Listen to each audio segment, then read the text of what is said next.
Ladies and gentlemen, welcome to another episode of Offbeat Podcast. I'm your host, Jorge Ambriz, and today we have a very, very, very special episode, and I have somebody special joining me today, two special people joining me today. I have my lovely wife, Jeanette Ambriz. She's in the background. Hi, Shout everybody. out. And we have Darlene Muñoz in the house. Oh, applause. The round of applause. Yeah. And you guys might remember Darlene from our last episode, and we're just talking about it. It was last December. Last December, yeah. Man, time almost flies. A year, yeah. Almost a year. We're already in October. We're pretty much almost in November. Mm-hmm. Man, welcome back to Offbeat Podcast. How do you feel? Having me back. I feel good. So much has happened since the last episode. Yeah, give us a life update. So since the last episode, I realized I have a lot of growing for myself to do, in order to just have more of a successful relationship with my boyfriend now, to be a better mother. Yeah, it's okay. Be a better mother. Sorry. It's okay. So yeah, just a lot of growing, a little bit more self growth. Yeah, I've been working on. Yeah, that's good. And then I know not recently, but you graduated, right? Finally graduated from school, so I'm not personal training anymore. I graduated with my master's in counseling psychology, and I'm going to start working soon as a therapist. Yay! Shout out! Let's go. So that's why she's the perfect candidate for today's episode, and I'm so glad that you were able to come on here again, because today's subject. Just full disclaimer. Mm-hmm. You know what? As a matter of fact, we're not going to talk about anything too crazy, but it's probably not something you'd want to listen to with your kids in the car. Today, we're going to be talking about blended families when it comes to children and how co-parenting, the dynamics of different co-parentings and different things like that. Mm-hmm. And so that's why we're asking, hey, if you have kids at a certain age or something like that, it's probably best to just push pause and then just come back to it later. But what we want to do is, we don't want to, force any, in any way, shape, or form, hey, this is how you should do it. It's more our experiences, things that we've gone through co-parenting, through having blended families, through going into blended families. And, we just really want to shed some light on this subject. Because the thing is that as much as we want to ignore the subject sometimes, right, mm-hmm. It still exists, right? It's something that it exists in our communities. It exists in our own personal lives, yeah. Right? So let's get into it. So how you feel about talking about this subject? I know it's a sensitive topic because I want to talk about my experiences, yeah. Not too much of my boyfriend's experience, but it's just sensitive. I don't want to trigger anybody. I don't want to, I don't want my daughter's dad to come across and be like, oh, that's not how it happened. You don't want that to happen. Yeah. Yeah. But we're going to speak off our own experiences to the best of our knowledge, and be respectful of ourselves, the people we're co-parenting with, right. And our partners. Yeah. Yeah, definitely. And so let's go ahead and dive right into it. And I know that, we put together a few subjects that we feel are very important to talk about. But the first thing that we kind of want to touch on and talk about that we didn't really write down was the initial process, and which the initial process translates into the breakup, right? When there's kids involved and there's a breakup, or there's in my situation, there was a divorce. So in that situation, let's chime in a little bit. You want to chime in on that? So my daughter and her dad, my daughter's dad and I were not married. We were dating, but it got to the point where I knew I just didn't want to be in that relationship anymore. Not that he was being abusive or anything. I just knew I didn't love him, and I wasn't being a good mother, or I wasn't prioritizing my daughter at that point because I was just so unhappy. Right. So I decided to, go our separate ways. In an initial breakup, I was okay with co-parenting. I was okay with like, hey, what can we do for our daughter? He was more like, seemed distant. He did not want to be like too involved, but then he also wanted to be a father. So I'm like, what do you want to do? Yeah. What do you want to do? So I did struggle emotionally as far as like, I never wanted to be a single parent. Right. I never wanted that for my daughter. I come from a broken home myself, and I saw how ugly my parents' divorce was, and I didn't want that for my daughter. So I was beating myself up for years.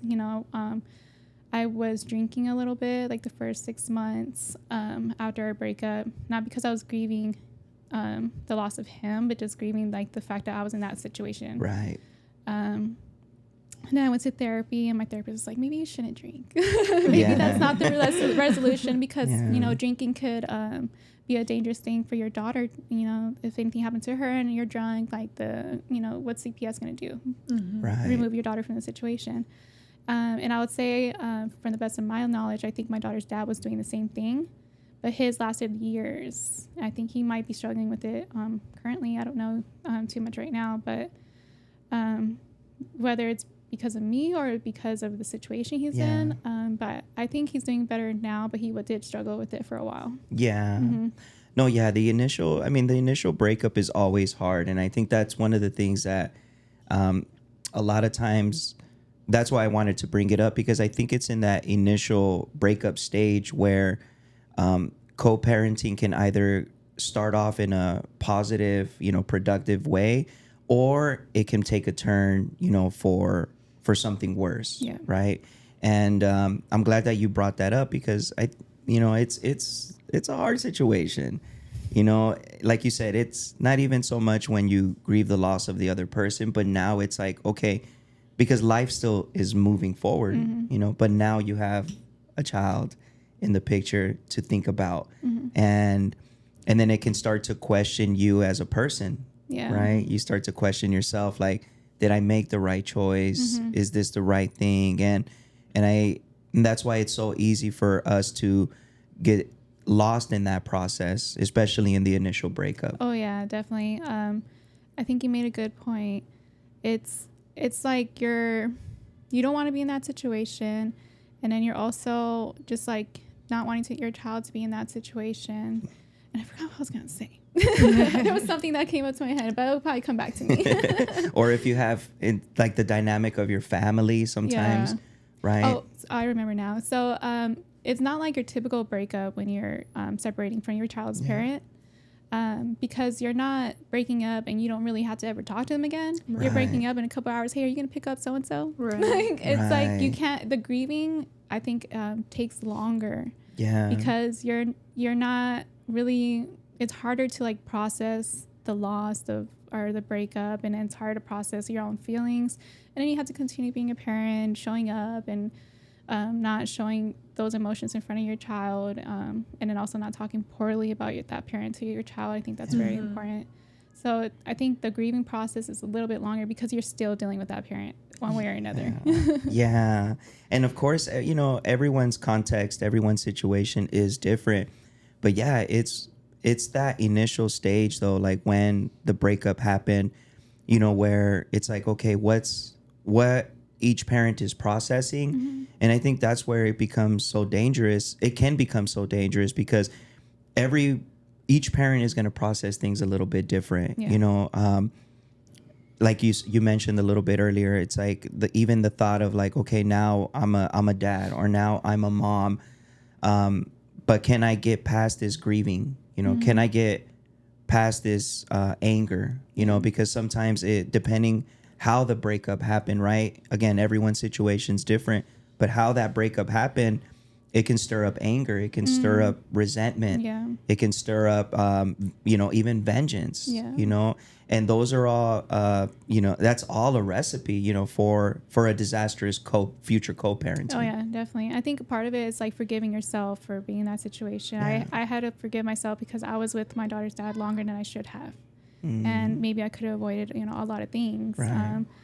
So it's like forgiving yourself is probably like one of the first things you got to do. Accepting the situation, forgiving yourself, and then what can you do moving forward that's like going to help you and your child.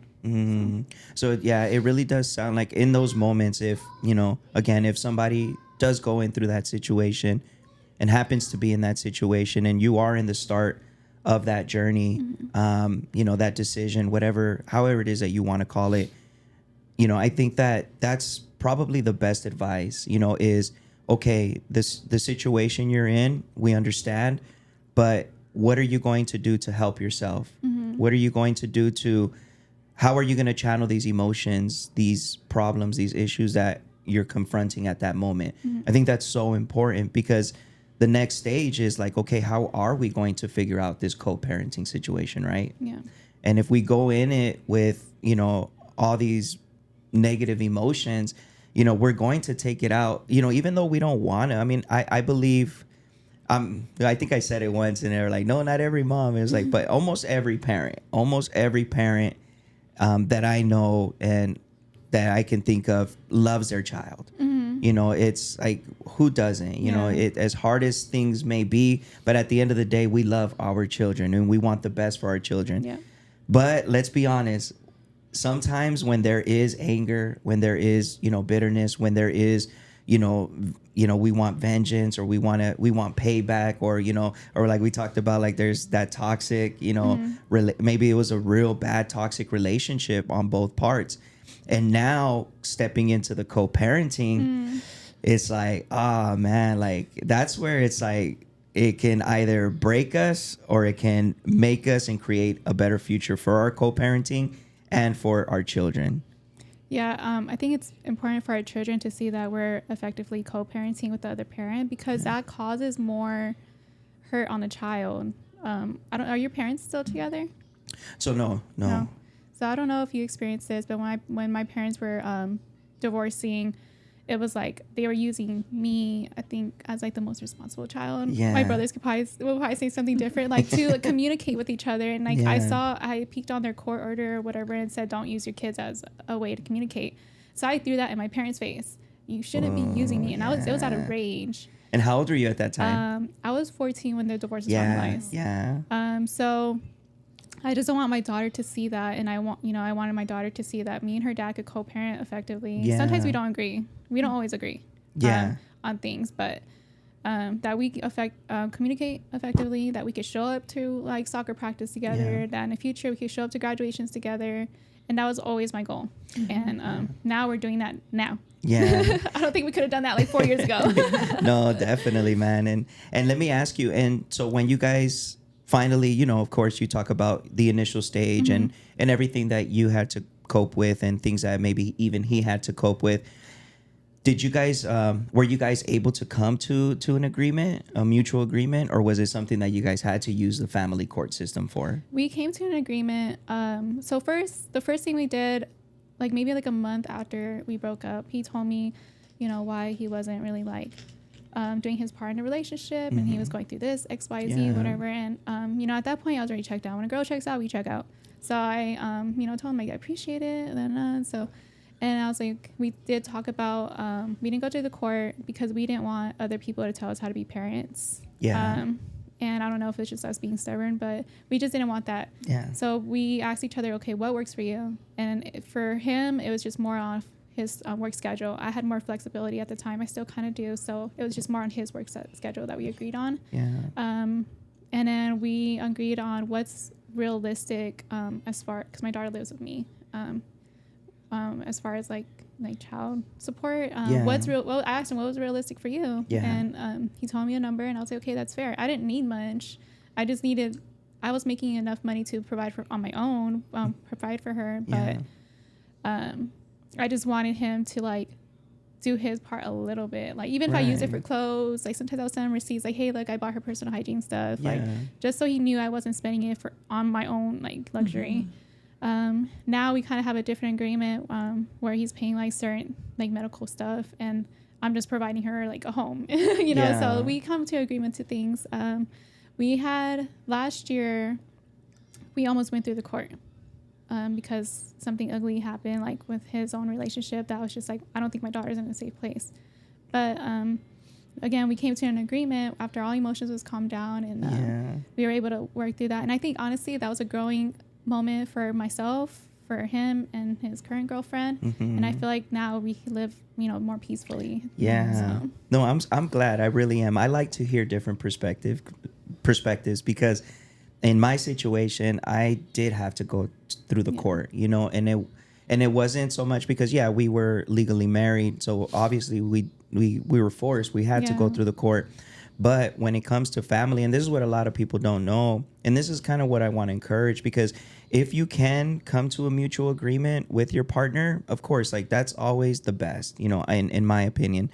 But there are situations where you are going to have to be forced, to go through the family court, and I like to encourage people when I do talk to people that are in that situation. I don't encourage people to go through that situation. They don't have to. I'm not over here trying to break family. It sounds like it's exhausting. I hear people like aging because of custody battles, like physically looking like they're aging because of that. Yeah, it really is, and one of the things I am grateful for though is it wasn't a dragged out process. But I do know, and my wife, she can testify to it. It was something that it was for me. We were trying to do it in a mutual agreement, and I feel like in the beginning it was working, but it was almost kind of like it started to feel like it was like an intention to self-sabotage me. And I think that's what sometimes we can kind of touch on that is because right now you mentioned something is like being realistic, and I feel like sometimes depending how the breakup happened, right? There can be some bad blood, some bad emotions. And in my situation, I really did feel that. Was that the person's intention? I don't know. I can't judge that. I can't say that. But for me, it felt that way because it was like putting unrealistic expectations. And while I was trying to start a family, because I was moving on.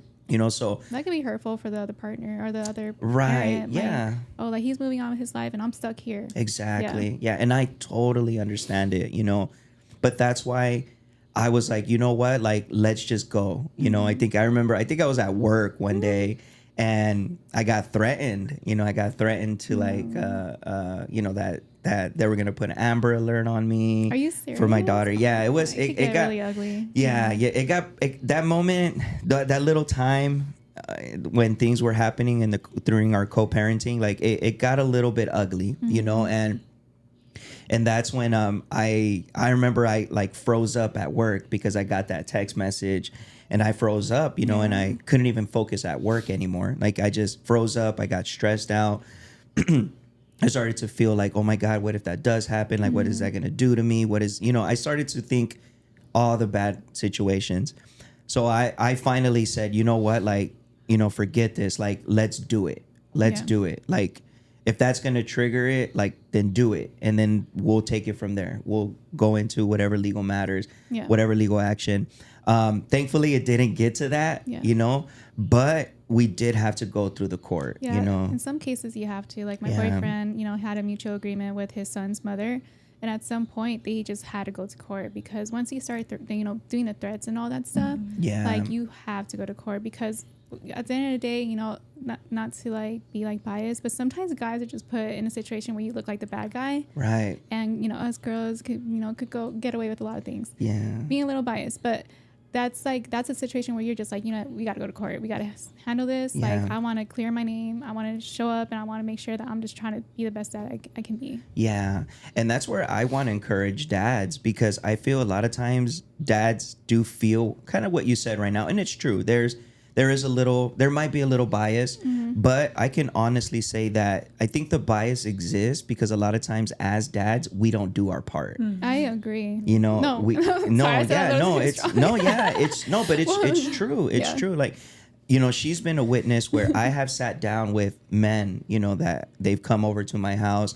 I've, with men that, I do taxes during tax season. So I get all kinds of stories that pass through, and a lot of times, like, the issues that arise, because there's nothing like finances and child support, like, like they're all kind of like go in the same bucket, problems, issues, bad credit, you know what I mean? Like they all kind of, back taxes and child support I think leads. That's why my daughter's dad, he didn't want to go to child support because he was like talking about taxes. I was like, man, to me, I didn't care. I was like, either way, just give me a little bit of money, like so I can provide for my kid. Yeah. So like, but I'll sit down with these men and I'll ask them. I'll go from the start. I'll be like, okay, well, how was the breakup? Okay, boom, boom, boom. Okay, so it was a bad breakup. All right. Did you guys ever go to court? Yeah, well, I got served with papers, but I never did anything. I'm like, there it is right there. That was the first mistake that you did. Yeah. Because now, and what a lot of people don't even know is that a lot of times it's not even the mom that takes them to child support court. What happens is that, like, if they get any assistance, if they get any type of help, any type of assistance, that automatically triggers the county of whatever county they're seeking help from. Yeah. That automatically triggers them to file a child support case. I think it's like when you go through Medicare or Right. Medicaid or whatever the heck it is and how it works. That's stuff that I've noticed as well too. But for some reason, I feel like it happens more like when the father is not filing for it, it's when the mother does. Yeah. And that's how I'm saying it's a little bit more biased. And There I don't is. know, like, I'm not too familiar with like court processes or anything, but I just feel like it's a little bit biased, like against mothers and fathers. Yeah, it is. It in that sense, it really is, because when it does come to the dad doing that or something like that, like it's like kind of like they exhaust minimal efforts, to try to look for the mom or seek out the mom.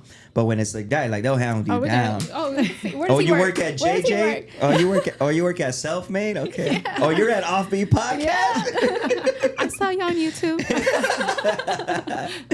Yeah, so like, but that's the mistake that a lot of dads make, and I remember the first time I went to family court, and I was right there by myself, and I was just like, I didn't want anyone to go with me. It's like I just wanted to go. But I remember, looking at all the different dads. I'm very that's one thing I like to observe people. I like to observe my surroundings, and I started to observe all the different dads that were in there, the moms, the families and stuff, but more the dads. And I started to look at them, and a lot of them, they just were frustrated. A lot of them were, kind of, how do you say this, Esperal? Desperate. Like they looked desperate. They had that desperate look on their face, kind of like not knowing what to do. Yeah. And I was just looking, and a lot of them, like I would hear their side conversation and be like, yeah, but I didn't know about this. Like I didn't know. Like it was a lot of I didn't knows, and I have a heart for that, and it's not so much because it's like, like men's rights, it's more like because, I feel that, look, a breakup is already a very bad situation, regardless of how it happened. Like you're starting a new chapter in your life, and anytime you have to start over, man, it's hard.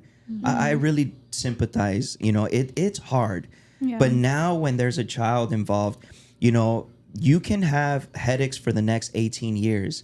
And instead of having headaches, like you can turn those into good moments with your child. Yeah. And that's why I have such a heart for men that are going through that and women that are going through that, because it's like, look, it's not that the courts are biased. Maybe they are. But what they want to see you show up. Yeah, exactly. So if you get that paperwork in the mail, I've seen situations, and I'm not trying to encourage this, but I've seen situations where, where you fill out the proper paperwork. I'm not telling you to lie. I'm not telling, don't lie. Don't say you get paid under the table. Just be honest, be forthcoming, be honest, and fight for that time for your child. Because what I've seen is there's times where there's court orders where it's like no child support, child support is owed, because the amount of time that they spend with the child versus, what each parent makes, it's like, it doesn't make sense. Like, and the courts are very sympathetic towards that. It's like, no, like if you're providing, because they really do rather see a parent in a child's life than money and liens and let me take your license away. Now you can't work. Yeah. Now you got to move out of state. Now this, now that. And then you're never in your child's life. Yeah. So just to kind of close on that, I know we've been on that for a little bit, but just, I want to encourage, even if it's a mom, is that like, if you can't come to terms, maybe at some point, maybe that could be the best option. I'm not saying that it should be, but it could be the best option, because again, like if it's gonna waste weekends or time or pickup times, and when you're dropping off, picking up, when you're holidays every year, you're like, I know, because I know right now there's parents that, like, with Halloween coming up, with all these holidays coming up, they're like, oh man, I gotta talk to the parent. No, that I want them on Christmas. No, I want them on Thanksgiving. Like, I want it. Like, and I'm not even gonna tell them. I'm just gonna, that day I'm gonna send a text and be like, and that's hey, not fair. exactly. Yeah. So if there's can be a mutual agreement, man, that's great. That's awesome. Mm-hmm. But if not, like, I think I want to encourage, like, hey, if you have to go through that process, it's better. So then that way there's like, hey, you know what? This is the court order. This is what we can agree on. Mm-hmm. A lot of times it's not even up to the judge. A lot of times, like, you can go towards mediation. Yeah. And in mediation, they can, hey, what's like you said earlier, what's realistic? Yeah. Because I feel like sometimes parents can be unrealistic, and they can use that. They can be like, well, he works nights, you know what I mean? And mm-hmm. and I can only have them sleep over these days or these days. Mm-hmm. It's like, yeah, but my days off are these days. Well, too bad, you know what I mean? And it's like, no, like, I think there can be some leeway, some mutual agreement that can happen, It's possible. I think some people just like to add on the extra stress. Like, I don't know what it is. Some people just make it impossible. Like, and I'll be the first to say, if your daughter or your son's dad is trying to be present, like, allow them to be present. Like, that's the most damaging thing that you can do, is like, if someone is trying to be productive and be proactive and trying to be in your child's life and you're not letting them, Mm-hmm. like, that says more about you than it does on the other parent. Yeah, no, it does. It does. Yeah. And it's crazy because, like, I've even seen, I've seen it. And just recently we interviewed a defense attorney, and it was sad, Darlene, like, as I was listening to some of the things that he was talking about, certain cases, when it came to, like, even child abuse cases, things like that. And he said that, man, it's an astounding number. He said that anywhere from like 80 to 90% of accusations that he gets, that he defends against, are usually because they're parents that are going through custody battles. Yeah. And it's sad because now you're dragging deeper into the mud. Yeah. If that's how people choose to fight. Yeah. It's sad, and it's like, because now it's a stain that's going to be very hard for an individual to get. Like, if it's a false accusation, you know what I mean? For false accusations, it's one of those things that, like, really, like, man, like, that's a sad way to fight. Yeah.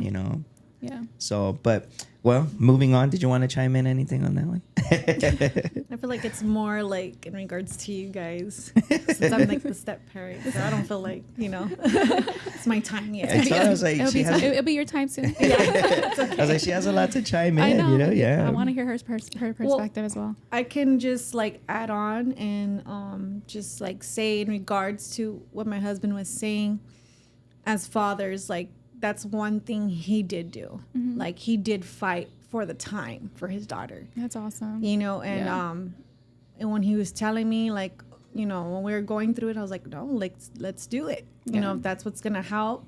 Better that she's with us as well and spending that time with us as well, knowing that she has siblings with like, better the time. Like, yes, I agree totally with that. Like, it's better to fight for the time than for the money. Yeah.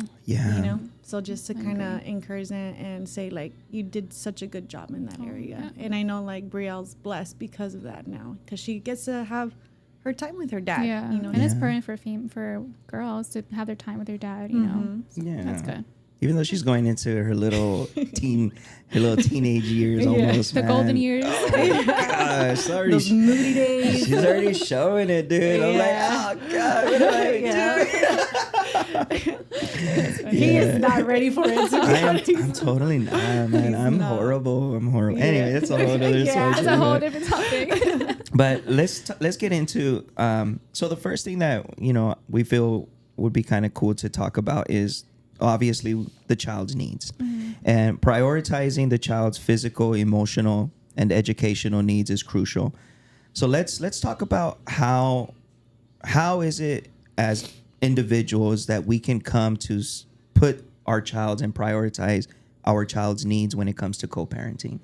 I think talking to them about why it didn't work out, but keeping it PG.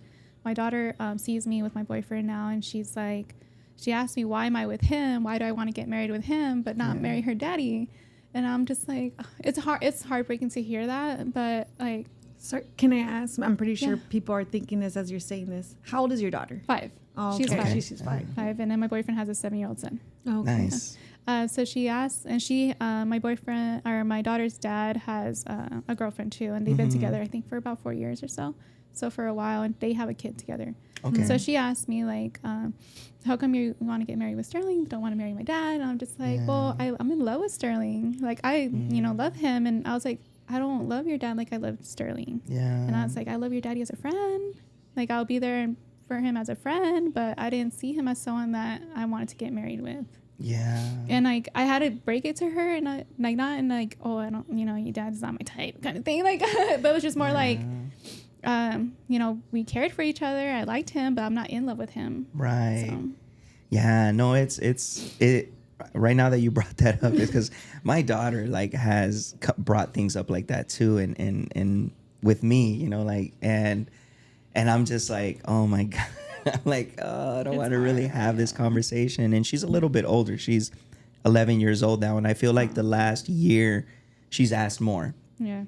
And I'm glad you brought your situation up, because when I was like, well, how do I say it? What do I say? Because at the same time, you're also dealing with a girl, and the last thing that I want to show her or teach her is that like, hey, I'm a shallow guy, or like it's all came down to shallowness, or like I don't want her to feel that it was all because of that, And I kind of told her the same thing, it was something like, look, like I cared for this person, I cared, and but at the same time, like there wasn't love there, I wasn't in love, and it's like, I don't know how she processes it. I do like follow up. I'm like, well, what do you think? Like with what I'm telling you? And she's like, no, it makes sense. And I'm like, okay, like, do you have any other questions? And then, and then she does start getting into, things like that. And I'm just like, so now I'm like, look, like, that's why, I try to encourage it, like her, and she's way too little anyways, but I just like, that's why when in the future, I tell her, like, in the future, once you start, having relationships, you'll understand a little bit better. But I do want to, hopefully this teaches you that get to know the person, get to know the person, and don't ever feel pressured into having to be with someone just to be with someone, or just because you do have, certain caring feelings towards them. I said, that's never the right way. They don't deserve that, and you don't deserve that. I agree. So I kind of like use it as a teaching point to tell her that, like, hey, just understand the difference. And that's why it's best for you to get to know yourself, because if you get to know who you are and who you are in God, once you do get into relationships, like, you're going to be confident in who you are, and you're not going to be looking for relationships to, complete you or anything like that. I think that's a good point. I think, as parents, naturally we want the best for our kids, Yeah. and we want them to learn off our mistakes. So I could agree with that as well. Like, I want my daughter to like not be in a relationship for the sake of being in a relationship. I want her to like know when to end it when it's over. Sometimes we know when it's over, and we stick around a little bit longer than we should, and then we end up getting married, we end up having kids, we end up like being in situations that we shouldn't be in. Right. But like you said, like, I think when my daughter, as she gets older, I'll probably explain it a little bit more and again and kind of apply it to her as well, like when she starts dating. So I think that's a good point. We got to keep it PG for these kiddos. Yeah, I know. For Sometimes now, I'm like, keep it PG. Like, in my mind, I'm like, where does this question come from, bro? Like, what? My boyfriend experiences the same thing. His son asked him, like, if his mom was ever boyfriend and girlfriend with my boyfriend. He's like, yeah, like, she was my girlfriend, and like we both agree that we don't want to talk poorly about the other parent, because at the end of the day, we had kids with them. Right. So it kind of, if you talk bad about the other parent, you're really just like throwing yourself in a hole, because you're making yourself look horrible. 100%. Like, you had a kid with that kid, that person. So we just kind of just encourage each other to like continue to like not make the other parent look like a bad parent. And they're not. At the end of the day, they're not the bad parents, or bad people in general. So we want our kids to know that as well. Like, we want our kids to know, like, oh, your mommy, you know, she's doing all these great things. Like, she's an artist, all this stuff. And then I'll be like, oh, your dad, like, he's fun. He's funny. I don't know. I haven't been with him for years. So I don't really know how he is. But, you know, I do encourage my daughter to, like, know that her dad's a good guy. Yeah. So. And that's the best thing. And I think that's one of the, when it comes to needs, because a lot of times when we think about needs, sometimes we only think about the essential things. Like, and of course, like, we want to fulfill their needs physically, emotionally, you know, have a roof over their head, have food on the table. Like, those are all essential things. But I think just as important is what we feed into them emotionally, you know, their emotional needs. And I think that's a very good point for parents to, if any parents are out there listening that are co-parenting, is how do you fulfill those emotional needs for your child? Like, how do you speak about the other parent?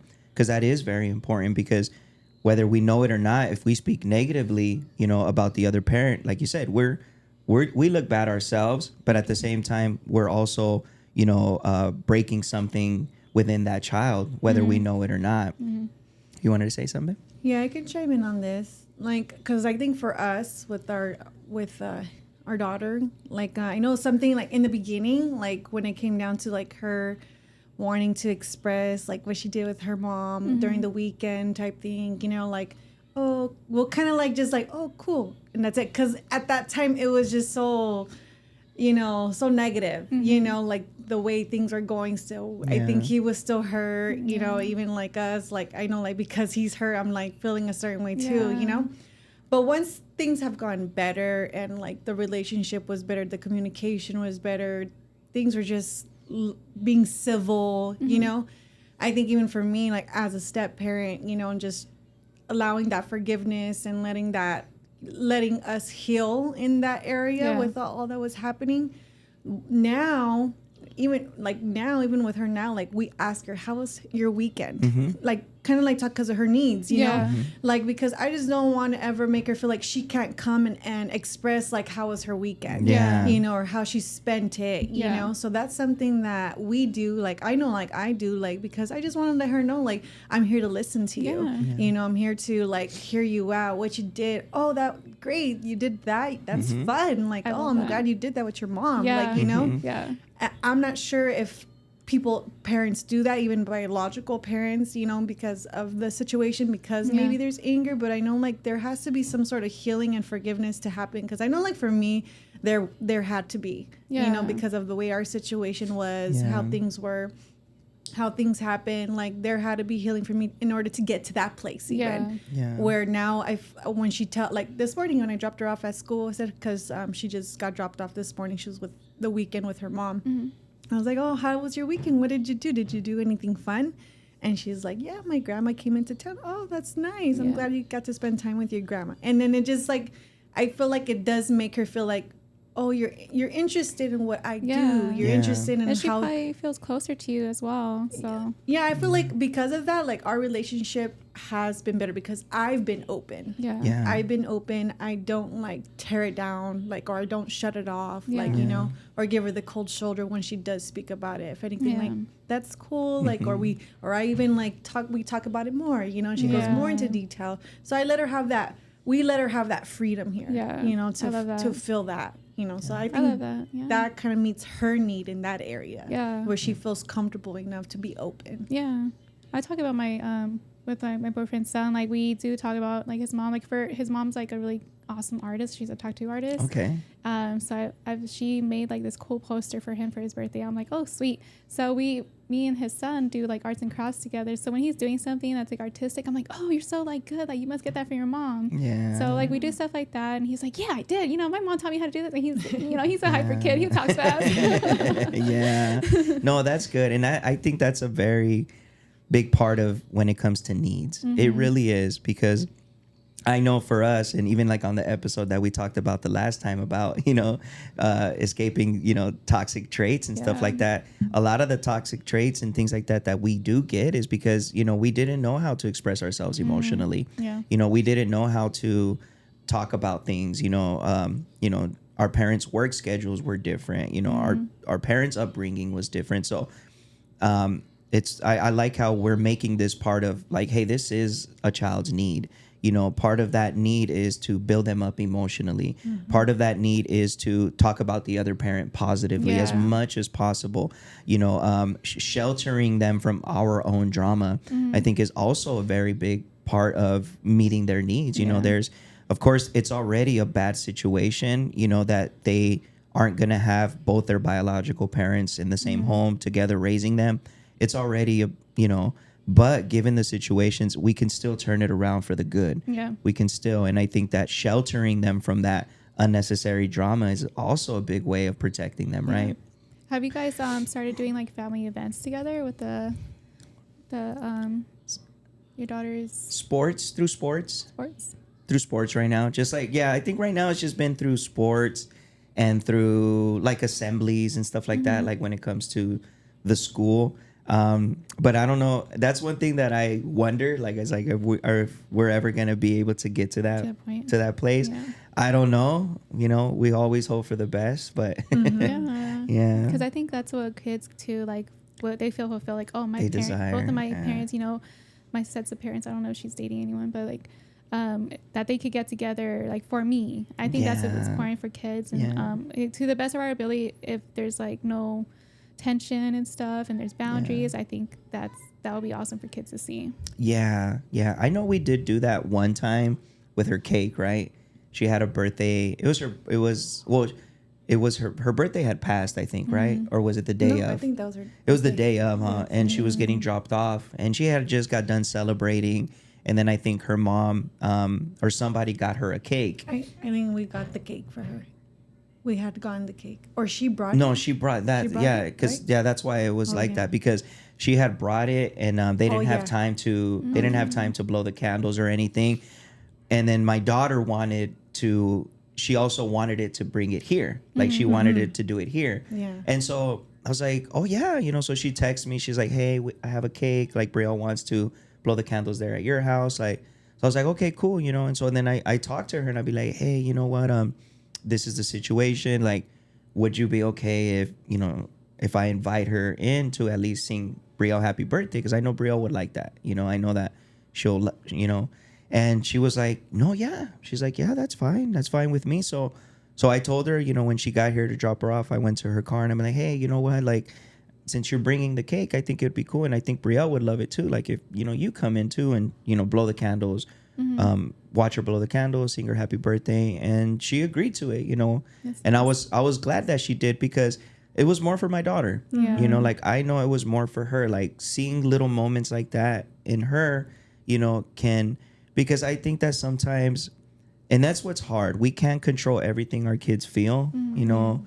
And as much as even we try to shelter them sometimes from the drama, shelter them from these situations, they do feel it. Yeah. You know, they do feel the tension. They do feel like, okay, is everything okay? Like, is mom okay? Is dad okay? Like, they're gonna be on the same field. Like, is everything gonna be okay? So my graduation for my master's was in August, and I'm coming from a broken home myself. So my dad remarried. My mom never dated ever again. Like, she's been single for like over 15 years. Okay. She's a woman of God. You know, she's married to God. But so for my graduation, you know, there is events like that where I'm like, Mom, are you okay if so and so is there? Like, my dad's wife, and she's just like, I just don't understand, because, you know, you're my daughter and and like, you know, I'm always gonna side with my mom. Like, you know what? Like, I'm gonna just get a ticket for my dad, not for her, you know, whatever. And I'm only limited tickets. Right. But then I got to the point where my mom was like, you know what, I could put my feelings to the side so that she could show up, because my dad was threatening that he wasn't going to go to the graduation if his wife couldn't go. Yeah. And that put me in a state where it triggered so many emotions in me. I was 14-year-old Darlene again. Like, I felt the triggers. I felt like the separation happening all over again. You know, my dad didn't go to my graduation because I didn't get a ticket for his wife. And that's like the kind of separation, that's like the kind of, separation you don't want to happen, to where, like, you know, maybe because I was just trying to defend my mom, that I didn't want her to be uncomfortable and I wanted her to enjoy the event with me. But I think, I wish that my mom remarried, or like wish she was okay with being in family events, like with my dad's current wife. So that kind of, I'm like, I get emotional with that topic because I'm like, I wanted my dad there. No, but so it's just like that's an example of like why we shouldn't make it so toxic and so much tension around events like that, because it does hurt. I'm 29 and I got triggered. I was like 14-year-old Darlene again, and I was crying for days. So it's just like, it's those things that I'm like, you really had to like put your feelings to the side. I'm glad my mom did finally put her feelings to the side, but it got to the point where my dad was like, I'm not going. Either way, he was not going. It was and those situations are hard. And I'm glad you brought that up, because I think that us, you, myself, coming from a family that experienced divorce too, separation, it does even affect you sometimes, even as a grown up, and I had a situation like that too, like where, same thing, like, and it was my birthday, it was my birthday, and I honestly, like, I didn't think it was like I didn't think it was going to be a big deal, and I was hoping that my mom was living with us at that time, so obviously, like, I'm not going to tell my mom to like leave, you know what I mean? Like, she lives here, plus I want her here. And but I invited my dad, and he's remarried as well, and so I wanted them here. Like, it's my birthday. I don't have a lot of people that like I mingle with, so at least family. That's how I was. And man, so when they didn't come and they didn't show up, and then they kind of told me why, I was just like same, like, you kind of go back to that feeling, and you're like, really? Like, it's heartbreaking. Like, dude, come on. And so I think that's why and I'm so grateful for, for Jeanette, my wife, because she's helped facilitate those type of things, where even when we go to games, even when we go to the assemblies, like, we don't try to, oh, well, if they're going to go, I'm not going to go. Or if they're not going to go, and I've even been very courteous, with, people that she has seen, if she's had a relationship or a boyfriend, if I have the opportunity, like, to meet them at that time, like, I will, like, I'm very courteous, like, I shake their hand, like, I try to make it as comfortable as possible, because I'm always looking towards the future of, like, maybe we're not doing this right now, but maybe, when she's 13, 14, 15 years old, when homecomings happen, when all these different events start happening, or she gets involved with different clubs and this and that, and, and she wants her family there, I was like, I want to be able to facilitate that. I want us to be able to go there and drama free, exactly. we don't have to be BFFs. When I met my daughter's dad's girlfriend, it was like, so just summarize it, like, I was sending pictures to my daughter's dad for the holidays, and I think it was like after around the 1 year anniversary of when we broke up, and he was like, well, I think we should limit our conversations to just pickups and drop-offs and emergencies, like, kind of like no pictures, no updates, all that stuff. And I'm like, why? And he was pretty much telling me, like, because his girlfriend felt uncomfortable, and I was like, well, I'm not gonna have her tell me I can't send you pictures of my daughter, because I'm like, I want my dad to, like, her dad to be like a part of that, if she's doing something funny or whatever. So I was like, I'm gonna go over and I'm gonna meet her. And it was like, I was pissed when I was going over, right? So I'm over here like driving on the 210, like, but when I got there, I calmed down. By the time I got there, I was calm. And I was like, oh, it's you. Like, it was his roommate. And I was like, okay, girl. Like, cause I liked her for him. So I told her, I want us to get to a point where we could celebrate birthdays together and graduations together. And I was like, and I had to I don't know if he was reassuring her, but I had to reassure her I didn't have feelings for him. I don't want a relationship with him. I just want to, like, be able to have the freedom to, like, show him pictures of my daughter. And I was like, girl, I was pretty much like, that's all you, like, you guys are fine. I told her, I was like, I actually told him when we were together that you guys would look good together. Like, because I was starting to check out in a relationship, and I was like, you guys would look good. So I had to reassure her, like, there was no feelings there. I just want my daughter to have a relationship with her dad. And I don't know if he was doing that for her, because she was still insecure for, like, I think maybe a couple years into their relationship. And I think, like, as, like, the other parent, like, I think it's like our job to be like, I don't want that relationship with the other parent. You know, me and Sterling, when we first started dating, we kind of like made it known, well, what happened in the relationship. Where is it at now? Like, as far as our feelings, and we told each other, like, you know, we just don't have feelings for the other parent. Right. So I think it's on the other, like, you know, in your situation, it'd be like up to you to reassure your wife that, like, I'm not trying to like do anything behind your back with my daughter's mom. Like, you know, that's just an example. And I don't know if my daughter's dad did that for his girlfriend. Yeah. But, you know, if you're dating someone, if you're dating someone who has a kid, I would say, like, if you need that reassurance, ask for them. Yeah. Ask them for that reassurance. And then, and it's also up to you to give that reassurance to that person. 100%. Yeah. And that's one of the things that, I don't know if you want to chime in on that, because that's a... Yeah, I think as like the other person, right, in the relationship, like the bonus mom, the stepmom, the stepmom, you know, the second wife, well, in our part, right? I'm his second wife, you know. So I know for me, it took me a while to, like, there was a lot of insecurity in the beginning of the relationship because like it just makes you feel, I don't know, it just, that assurance wasn't there. And maybe, even though maybe he did give that assurance, you still just have in the back of the mind that there's still that possibility. It's learning that trust as well, like trusting him at that moment. Right. So even like older and with our kids and everything, our kids and everything, like, I know I've had my moments and I've had to, like, communicate though with him, like, you know, like, hey, everything okay? Like, you know, or I feel like now we're such in a better place though. Like he doesn't like show me texts or anything like that, but if I do see a text, like, him pop up, you know, like that, like, oh, is everything okay? You know, and then, or he'll just share with me what's going on, you know. So pictures, I don't know. I know, like, before, like, again, it's that assurance. I know I did feel like left. I think it's more like because you feel left out. You know, I think I can feel that. You know, like, I think it's more like because you feel left out. You are the parent, they're the parents. Like, who's texting us? You know, like, you feel left out of that moment because, you know, I can imagine, like, us, like, when we text, like, about our kids, you know, I send him pictures, or even if I'm sending pictures of his daughter, you know, when we're doing something here and he's not around or something, you know, like, it feels nice, you know, so knowing that he has this with another person as well, I think it just feels like, you know, you feel left out at times, you know, but I agree. Like, I felt that.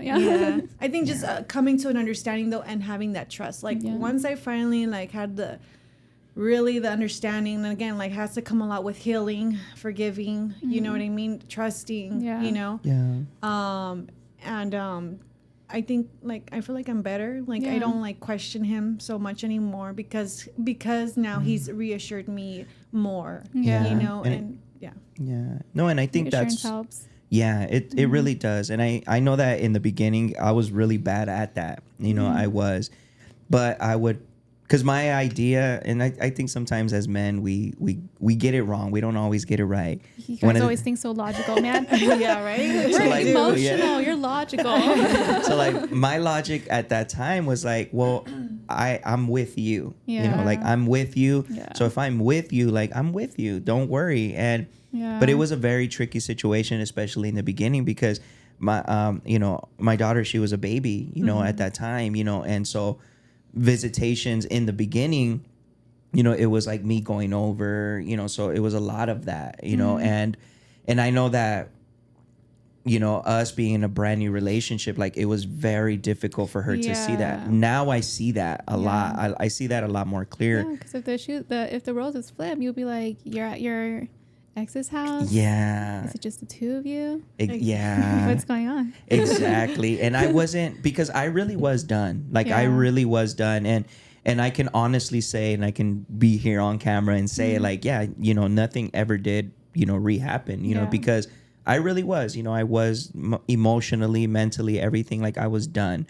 You know, I really was there just for my daughter. And my logical self was like, well, I just want to show her that. But I could have done a lot better, you know, with how I did it.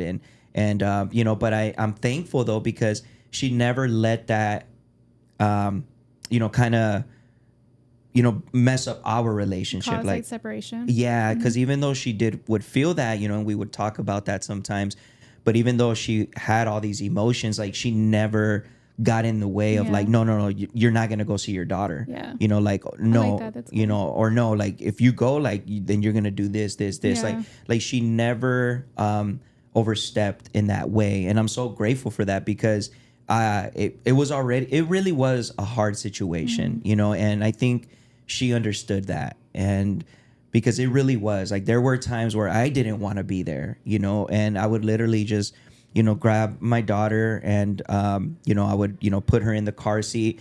And sometimes I would just, drive somewhere with her, and just go to a restaurant with my daughter, or sometimes just put her in a stroller. And then I would just go around the block and just, that was my time in the beginning with my daughter, know?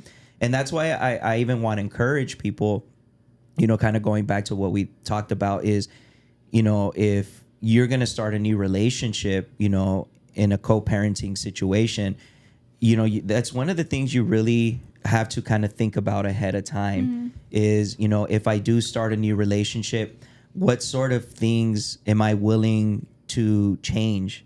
Because I think both people in that new relationship are going to have to understand that co-parent already has a routine. Yeah. And part of that routine is going to be, maybe constant text messages, constant pictures, constant follow-ups, pickup days. So there's already a routine established. So when a new relationship happens, first of all, like I think anyone that goes into a co-parenting situation where one of the other are in a co-parenting situation, you have to be aware, like it's now it's no longer just about you and him or him and her.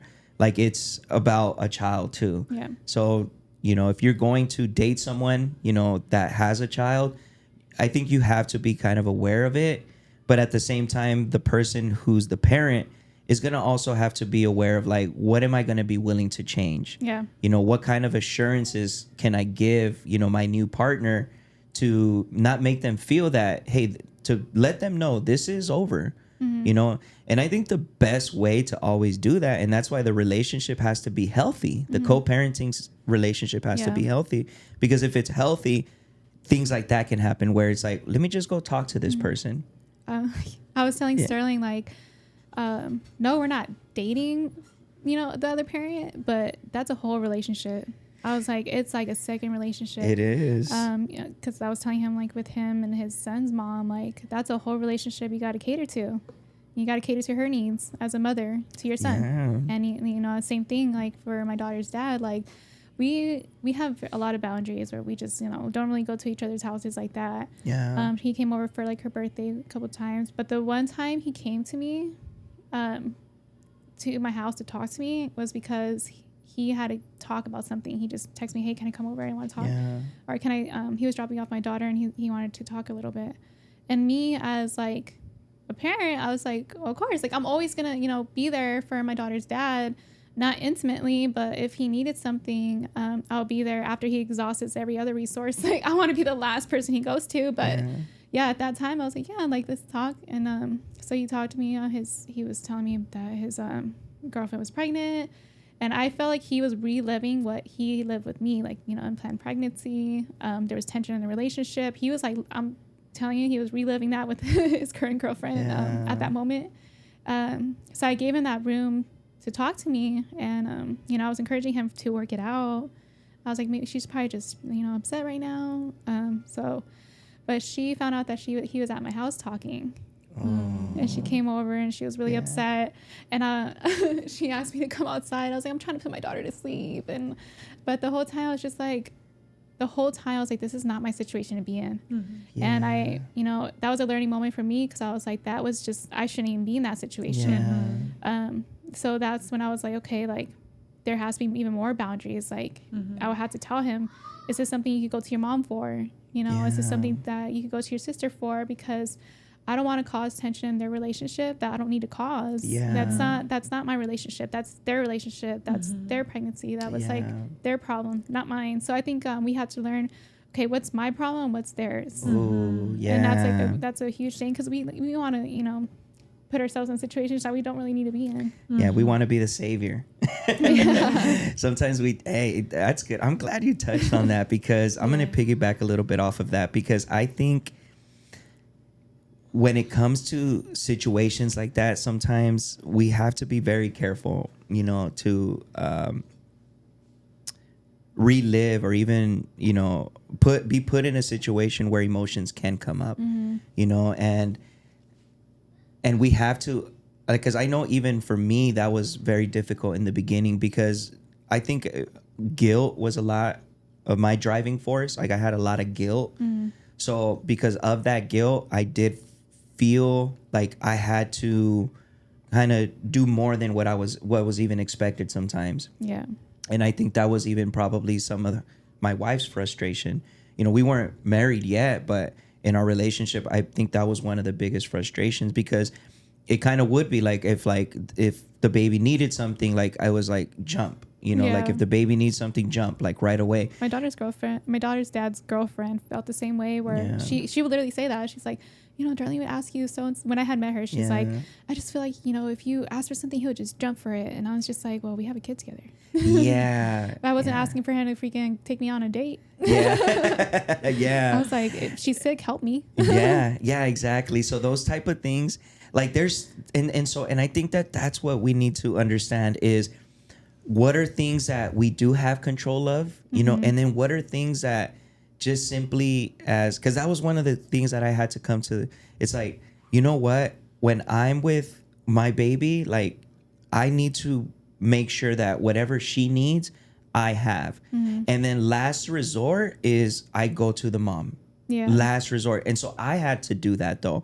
But a lot of times what we do is that we don't, like we make the other co-parent like the first resort, and we have to understand that relationship, although it does exist in a co-parenting matter, but that relationship between you two is like, that's it should be last resort.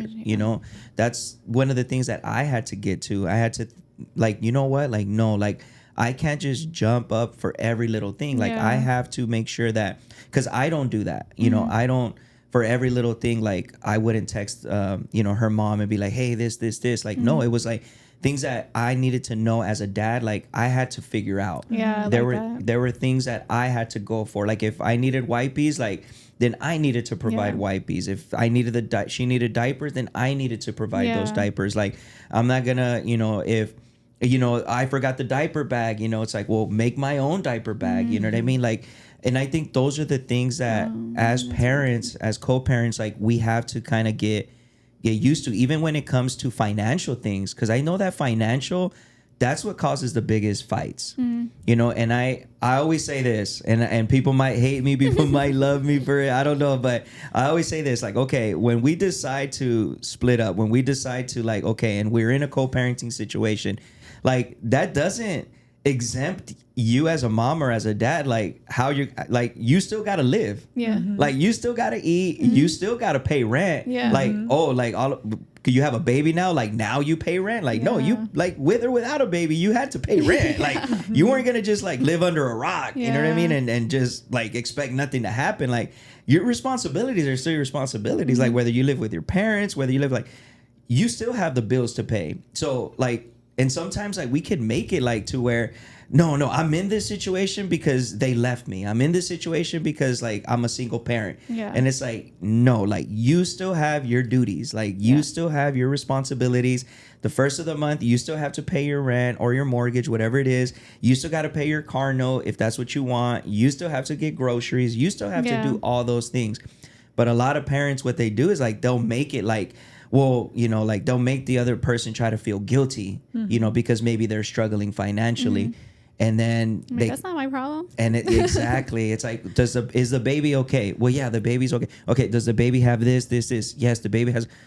Okay. Then that's, and especially if there's a court order, that's why sometimes court orders, again, like it's something that I know it should be last resort, but sometimes that's why it's best, because then that way they can't throw anything in your face and say, hey, well, you need to do it. Well, some people still throw the court order. I don't know if you had that situation, but like, with my boyfriend now, like they have that situation sometimes, and I'm just like, oh, that sucks, you know, like not everyone follows that court order. Yeah. That's it's not, true. you know, it's not someone doing it purposely. Sometimes it's because financial reasons, like, you know, you can't travel or whatever, but Right. it's just like not everyone follows it, but it does kind of build that foundation, like that maybe that you should follow for the best Yeah. interest of the child. Maybe you should have your son for Thanksgiving or your daughter for Thanksgiving. Right.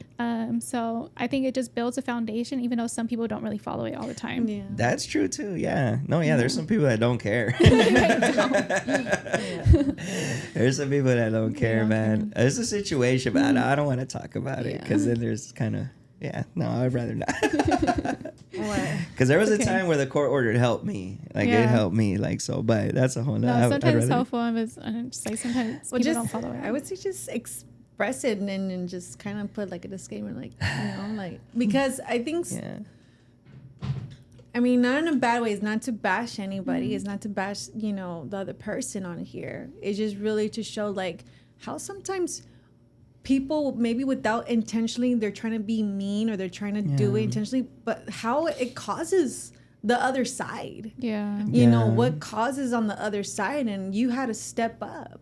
Like, you know what I mean? You had to step up, put your foot down, because you were being a dad in that moment, and they're trying to take that away from you. So I think like for me in my situation, like with my daughter's dad, there's times where I had to let him be a dad. You know, like sometimes she has a fever while she's with him. And as a mom, naturally, I'm like, tell me when she has a fever so I could go pick her up and I could take her to the ER. Like, I'm over here thinking like a mom. And then he was just like, I got it. And at those moments, I had to let him have it. Like, you know, he's the dad. He wants to be there for his daughter. So, like, when he says stuff like that, I'm like, I had to let him be a dad. Exactly. No, in my situation, and it just kind of goes back to, like, dads learning how to put your foot down, but in a good way, you know, and this situation, it happened early on. It was kind of early on when it had happened, but we had already settled our joint custody agreement, you know, and so I have joint custody 50-50 with my daughter, you know. And how does that look like? So the way it looks like now is, like, for example, we do so we get a weekend each, so every other weekend. But then we do, before we used to do it where she would be an entire week with me, and then that weekend, and then an entire week with mom, and then that weekend. So that's how it was. But we changed it, and that was her suggestion, and that's why it's so important to be open, you know, and understanding and realistic.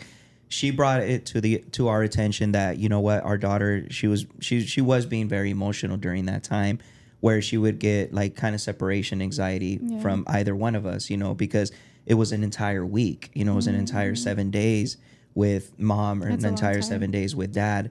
So it was a lot to be separated like that. And so she brought up like, hey, what if same amount of time, but, you know, she comes 2 days during the week here, and then 2 days during the week there, and like that, but we still switch out every weekend. So it still turns out 50-50. And I could have been like, no, you know what I mean? Like, no, I don't want that. Like, you know, but I said, you know what? I have to put my child's needs. You know, what are her needs? And her needs are this during this age. So I talked to her, and, you know, it's like, well, let's give it a try. You know, and so, and so it works out a lot better like that. I think much better. I don't know about you, but like, I think sometimes, me and my boyfriend talk about this too. Like, the initial reaction kind of comes from ego. Like, you're kind of just like, no, I want it my way. Like, I don't want my daughter to go there, or I don't want my son to go this way. Like, but then, me and my boyfriend, you know, we talk about this all the time. Like, we had to like think about the child instead of us. Like, you know, sometimes, he doesn't want his son initially to go somewhere, but then he's just like, okay, let me just ask him. Let me just ask him what he wants. It's not about what I want, it's what he wants. Exactly. And that was like, you know, I love that he had that self-awareness, like to do that for himself. And I do that with my daughter. So I think like at the end of the day, we always have to like focus on the child and like what's the best interest of my child. Exactly. Yeah. And fight, you know, and there's a good way of fighting, guys. There is. It doesn't have to be crazy. The only crazy time that I remember was like, I think Brielle was like, maybe she was young, huh? 5? She was maybe like 4 or 5 years old. She was little. She was like, but anyways, she was very little, and we already had our court order and everything, and the threats happened again, about like, let me take her, I'm going to pick her up, because I had picked her up. I had already picked her up a little bit later because, of other unforeseen situations. So I'm like, no, like, this is my time. I work, and, I'm going to spend time with my daughter. Like, she needs to spend time with us. Like, she's here, and so I got the threat. And that's when I finally put my foot down, and I said, you know what? Like, you don't have to call the cops. Like, I'll call them. Yeah. I will call them. And I did. Wow. I called He the put cops. his foot down. I called them, and I'm like, hey, there's there's this happening here. I just need your assistance. I have my court order here. I would just like for you guys to come document it. And I would love to show you guys a court order, and everyone, and that's the thing sometimes, like, I remember my father-in-law, even during that time, he's like, just let her, like, it's her mom. And I'm like, yeah, like, but I'm the dad, and she's my daughter. Like, this has nothing to do with my ego. This has nothing. It's like, this is going to continue to happen if I don't put my foot down. So I was like, so respectfully, like, no, like, so my wife, like, she was with my daughter. She was over there, and I just, waited for, and the police came, and I explained the situation, and I showed the court order. I'm like, look, like, I'm not keeping her. Like, tomorrow it's her turn with her mom. So tomorrow I will gladly drop her off, or she can come and pick her up however she chooses. But I'm not, it's my time. I think that was a smart move, because that's like paper trail, like, to show that, you're doing your part and she's not. Yeah. Or I wasn't at that moment. Yeah. And it was, and I get it. And it was something that of course, like, I didn't want to do, but sometimes, you get pushed to that limit. And that's why I encourage dads out there. There is a right way to do things. There is. You don't have to run.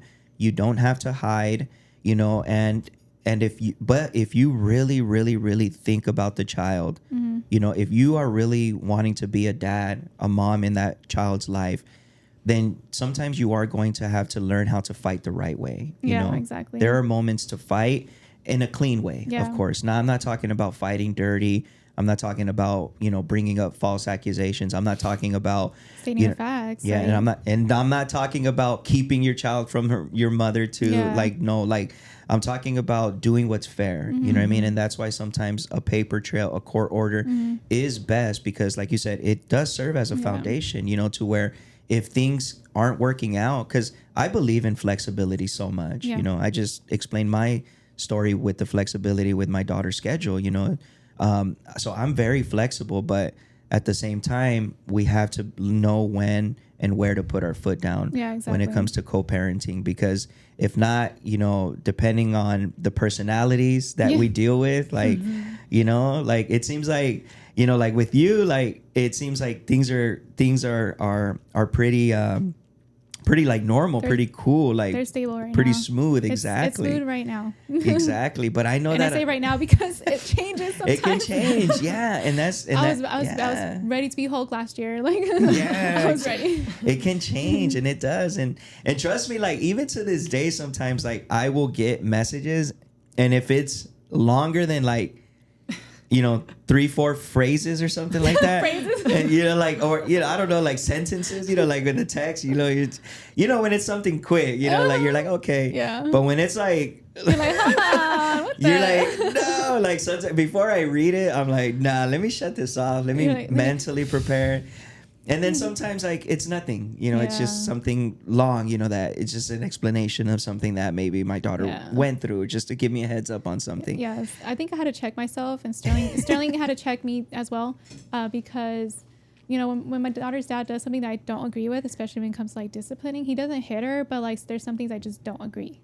Yeah. And last time I approached him about something, my daughter's dad was like, hey, can you just not do that? Like, don't approach me that way, and he came off like aggressive, and I was just like, I was telling Sterling, he's like, well, yeah, like, your approach was wrong. And I was like, yeah, but my daughter was in a dangerous situation, like, and so it was like, I'm grateful for Sterling for being there for to correct me when I'm wrong, and I had to be open to hearing that, because the way that I was, at that moment, I was feeling frustrated, because I was like, okay, that was dangerous. My daughter shouldn't have to be in that place, like, even though I felt like that, I could still address it in a very like appropriate and I was gonna say professional, respectful manner. Like, hey, you know, my daughter said this, that you did this. Is this true? I don't think that's safe.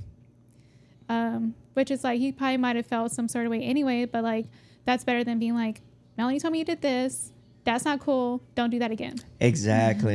Yeah. I got little ghettos. Okay. I come from a house of hot heads. So check this out. Look at me when I'm talking to you guys. No, but it does happen. Like, those are the things that, and I'm glad you touched on that too, because when it comes to what we do and don't agree on, and I think that's that's also an issue that can cause, some bad co-parenting. Because let's be honest, depending, again, everything is within context, right? Everyone's relationship, past relationship, co-parenting, how, whoever you used to be with, date, married to, there's different personalities. Yeah. There is different characteristics. There are different beliefs. Mm-hmm. There are different family dynamics. Oh, yeah. That's a big one. Culturally, even, you know what I mean? And we chose to have a child, with that other parent. Yep. We chose that. I think we need to understand that we chose that. Yeah.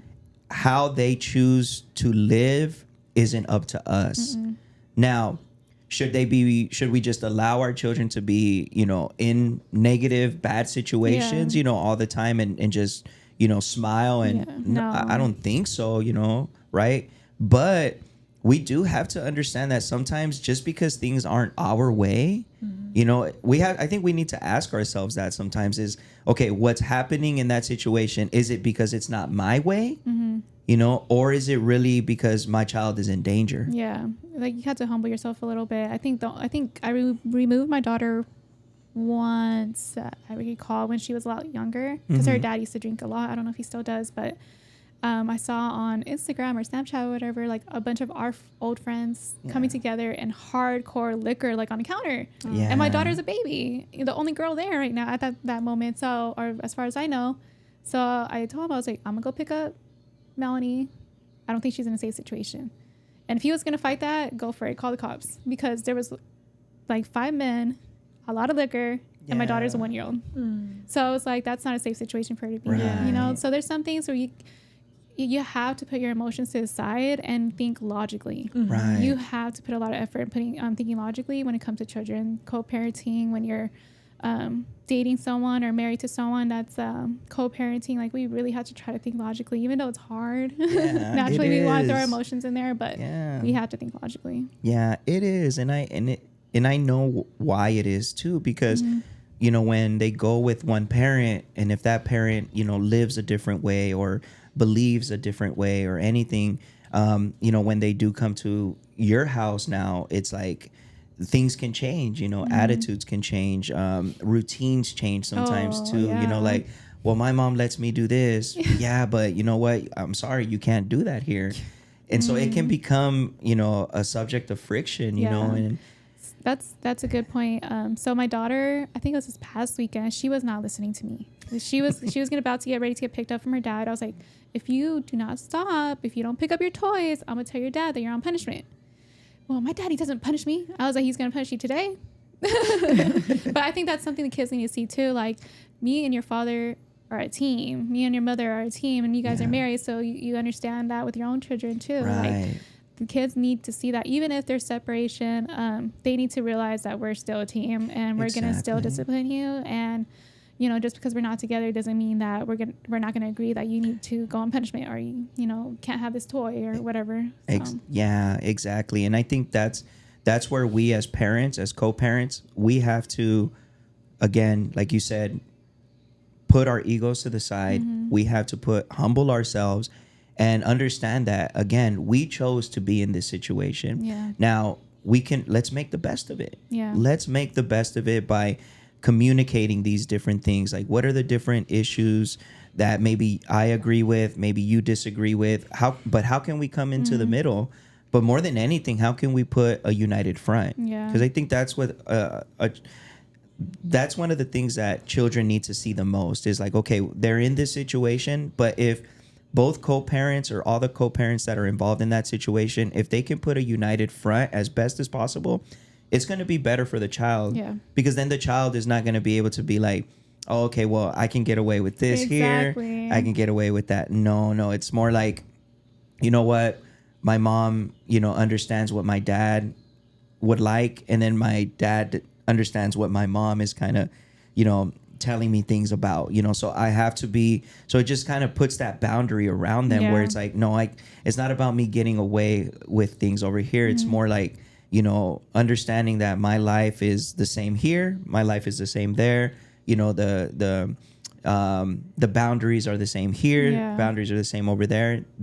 Might be different lifestyle. There might be different things, but at least they're on the same page with when it comes to the main things. Exactly. And then having your child like respect the other parent's rules. Yeah. I think something that's cool about Sterling and his son's mom is that like one time Sterling told me like, that his mom would correct him if he's not listening to Sterling. And, Sterling would do the same thing. Hey, listen to your mommy. Yeah. And I think that's important too, like, because that also shows we're having this connection as far as like what we accept for our child to do. Yeah. So. Yeah, exactly. Because there's like some horrible situations that I've seen and I've heard, and it's sad because it does put a strain on the relationship. Mm-hmm. Like if that person is in a new relationship, because a lot of times I've seen it where it's like, well, like the kids will flat out say, well, mom lets me do this, or dad lets me do this. And it's like, we're just playing, now they're using that as leverage, and I think the least leverage we can give to our kids, because their needs right now, their scheduling, everything, their upbringing right now, it should be priority. Yeah. And I think that as parents, sometimes like if there's things that we need to change, we should step up and change them. Not for the sake of like, because that parent doesn't like what I do or how I live, but we should really reflect like, is my lifestyle healthy for my child? Yeah, that's a good point. Mm-hmm. Is the way that I'm living healthy? Yeah. Are the decisions that I'm making, is that healthy? Yeah. How I take care of my job, am I taking care of it the right way? Those are the things that we should always, as co-parents, think about. Yeah. Not because we want to adapt and change to what the other parent is saying, and we're just bowing to them and just, whatever their desires are and just jumping as soon as they ask us for something. No, but it really is about, like, how is it, know? I think you brought a point, like, where you said that we have to think about, like, what we do, work and all that stuff. And so for me, after my daughter's dad, I dated, guys that weren't healthy for me. And I think before I started dating Sterling, I had like a summer of being like in my kumbaya moment where I had to change that because they didn't meet my daughter. Like these past guys didn't meet my daughter, and it was for a reason. And I had to check myself too. Like I didn't have them meet my daughter for a reason. One, because I didn't see myself with them for long term. Two, because they were very unstable, and in their emotional well-being. Yeah. And I just felt like they weren't safe people for my daughter to be around. So I spent like a few months actually just like kind of like cleansing myself. Okay, like why am I choosing these partners? Like next person I date is going to be the person I marry. And I had to like get better at choosing a better partner, not just for my sake, but because this person's going to be around my daughter. Exactly. So Sterling is the first boyfriend that met my daughter. And I appreciate him because he accepts her like that's his daughter. Yeah. And he plays with her. He tries to spend time with her like when he does come over, and I do the same thing for his son. And I think that's what we had to recognize too. Like, when we're dating, we had to be conscious of who we're bringing around our kid. Yeah. And I see, even my friends, I don't know if they're going to watch this, but like they bring multiple people around their kids. And I'm like, that is not healthy. Like I would be so devastated if me and Sterling didn't work out. And, I'll probably take a while to start dating again. But like, I wouldn't want to bring another person around my daughter for a long time because it's just like, that's, a bond that she was creating with Sterling. She's accepting him more like a dad. Like she asked me once if she could call Sterling dad. But like, I think that's a whole different conversation. I told him, I was like, maybe if we get married, like, you know, you didn't have to ask Sterling if he's okay with that. Yeah. That's cool. But yeah, just like kind of just keeping in mind who we bring around our kids. Yeah. Oh, that's such a good point. And I know it's one of those things that, like you said, it's a very touchy subject because, again, you don't want to make people feel uncomfortable. You don't want to make people feel bad for maybe some of the decisions that maybe they've already made, you know, but it really is. Use it as an encouragement, I really think, because it's true. You know, I'm so blessed and so grateful, you know, and I don't want to sound like I'm bragging, but I'm very, very grateful for my wife. You know, I really am, because she really has, you know, embodied, you know, that motherly figure, you know, for, you know, the same way she is a mother to our boys, she mothers our daughter, you know, in the same way, you know, and I'm so grateful for that, because I understand that as a co-parent, I understand how difficult that is. And I know that there are many women and men in these situations, but what you said is so right. You know, we have to put ourselves to the side. We really have to really ask ourselves. I like what you said. Ask yourself, why do I attract this? Yeah. Why am I attracted to these type of people? And I think sometimes we have to, you know, pause and think, and it's a good way to reflect and be like, who am I attracting? Because it's not that I'm just attracting people for me now. If you have a child, you have to understand you're attracting someone not just for you, but for your child as well, you know? And I know it's a crazy world right now, man. There's some crazy people out there, right? You know what I mean? So I know it's tough, you know what I mean? It's tough, you know, but, you know. I think you have to date more intentionally too. Like when you have a child around, like with Sterling, I got to the point where I was like, I am not going to casually date anymore. Like if I'm going to date, I'm going to date to marry. Yeah. And I was very honest with Sterling with that. I was like, you know, I want exclusivity. Like I don't want, we started hanging out because our kids started hanging out together in the gym. We used to be personal trainers together. And then we started hanging out as friends, started hanging out outside the gym.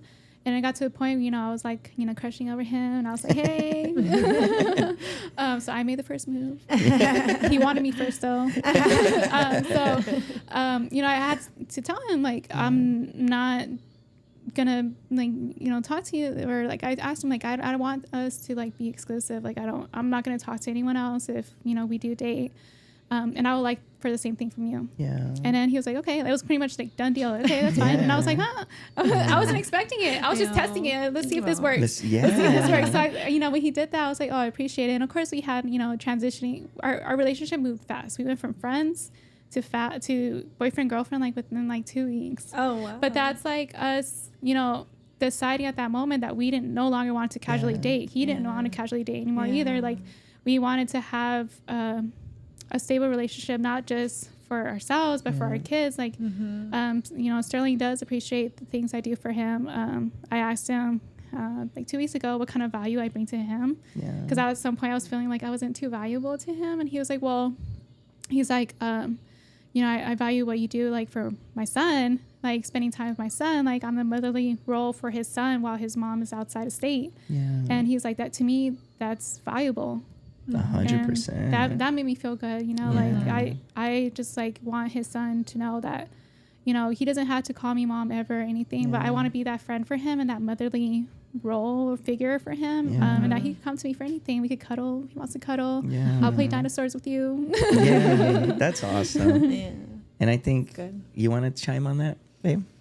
I think in regards to this the step parent role, you know, it's you got to put your feelings aside too, you know, because there is feelings, you know, like how we're talking about, like of that insecurity, you know, the maybe not trusting because there has been a relationship, you know.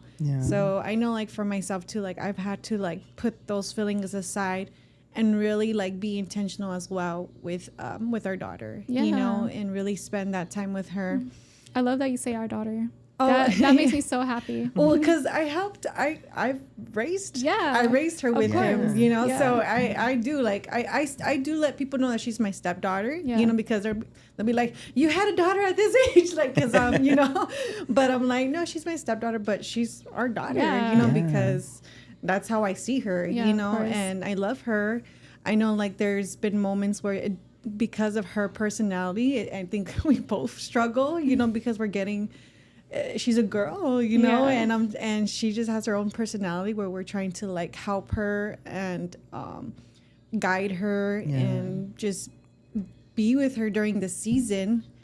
And but I know, like what you're saying is just making that time for them. Yeah. Making that time for them, and like what I was saying about the whole need, like of being open with them, you know, and that's what I feel like that's helped us a lot. Like letting her express, share what she goes through there, because she has a really good bond with her mom. Yeah. You know, so That's I know, good. like for me, it's like it's not that I'm trying to be like better than her Yeah, or anything I like feel that, that. because you know I have my boys, and I was gonna bring that topic too, like because she has siblings here.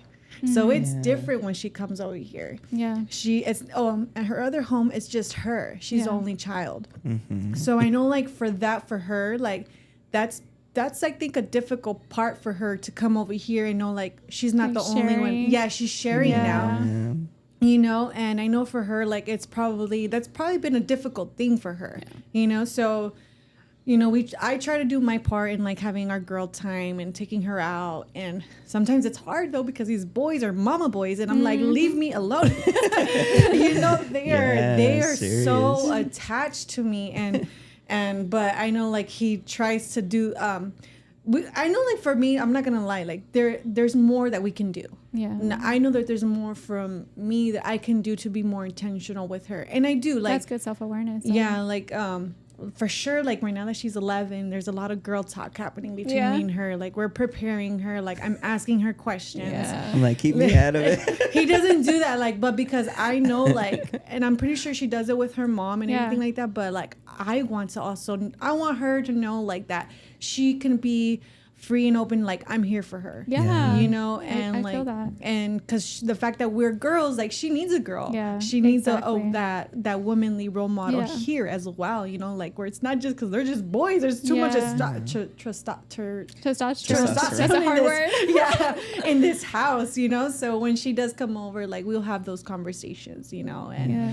so I think it's just us as step parents, like really like putting us to the side too. Yeah. Putting us to the side and really like what's their need and how are they feeling and just seeing what they're going through. That's how I feel like what has helped us a lot. Yeah, and then George is allowing you that room to be like that motherly role for her, and Sterling gives me that room as well. Like when they're wrestling and he's being too rough with him, and then he starts crying, he lets me hold him, like to console him or nurture him. So it's like allowing for you, for us to like be able to have that role with them. Yeah, and I really, and that's one thing with my husband, like I think I had to tell him one time, and I think since then we had a conversation when she was younger, because I think of things that were happening, and I'm just like I kind of had to tell him in a way, like you have to let me have my role here.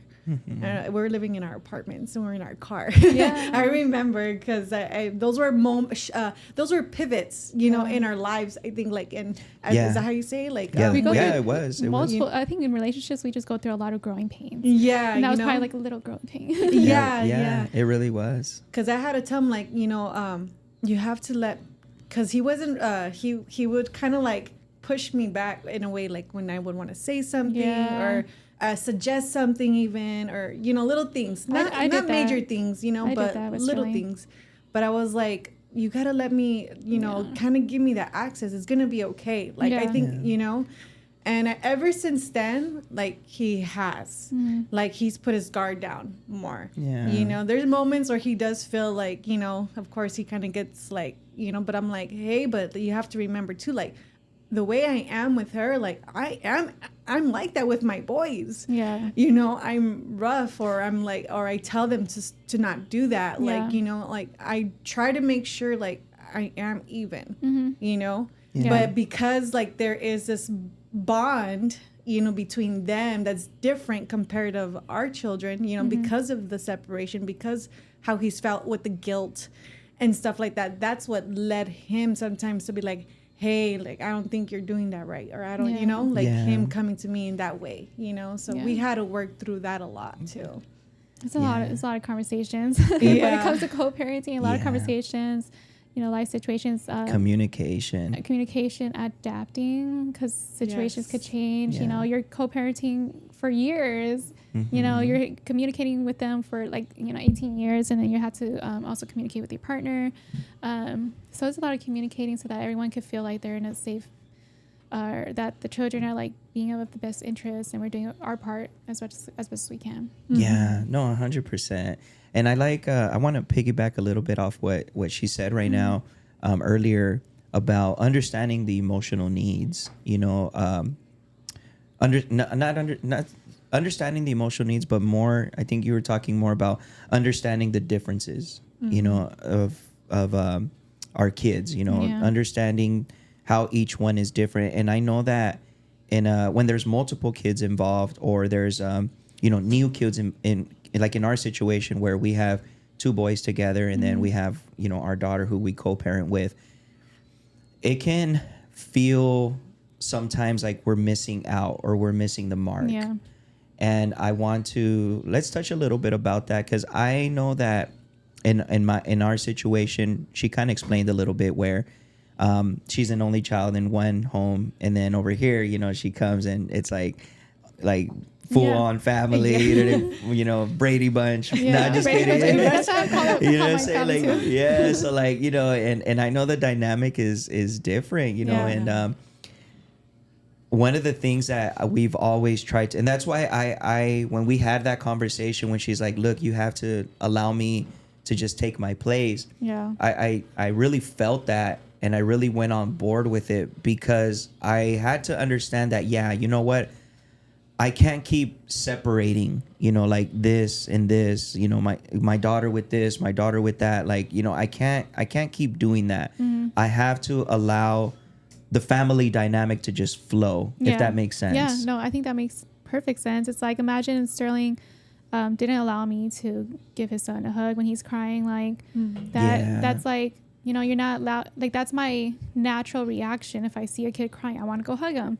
So that's like a natural thing. So it's like, if you're stopping that, it's like you're not allowing room for growth in your family too. Exactly. And bondage between parents and kids and stuff. Yeah, no, definitely. And I think that's one of the most, in my opinion, that is one of the most healthiest ways of going about things is of course it takes time, but with a lot of communication and a lot of, intentionality. Like for example, our intentionality, one of the things is like she has her own room, so we gave her, as she started to get older, we started to realize you know what? Her sleeping with the boys, it's crazy, it's chaotic. She doesn't have her space. You know what I mean?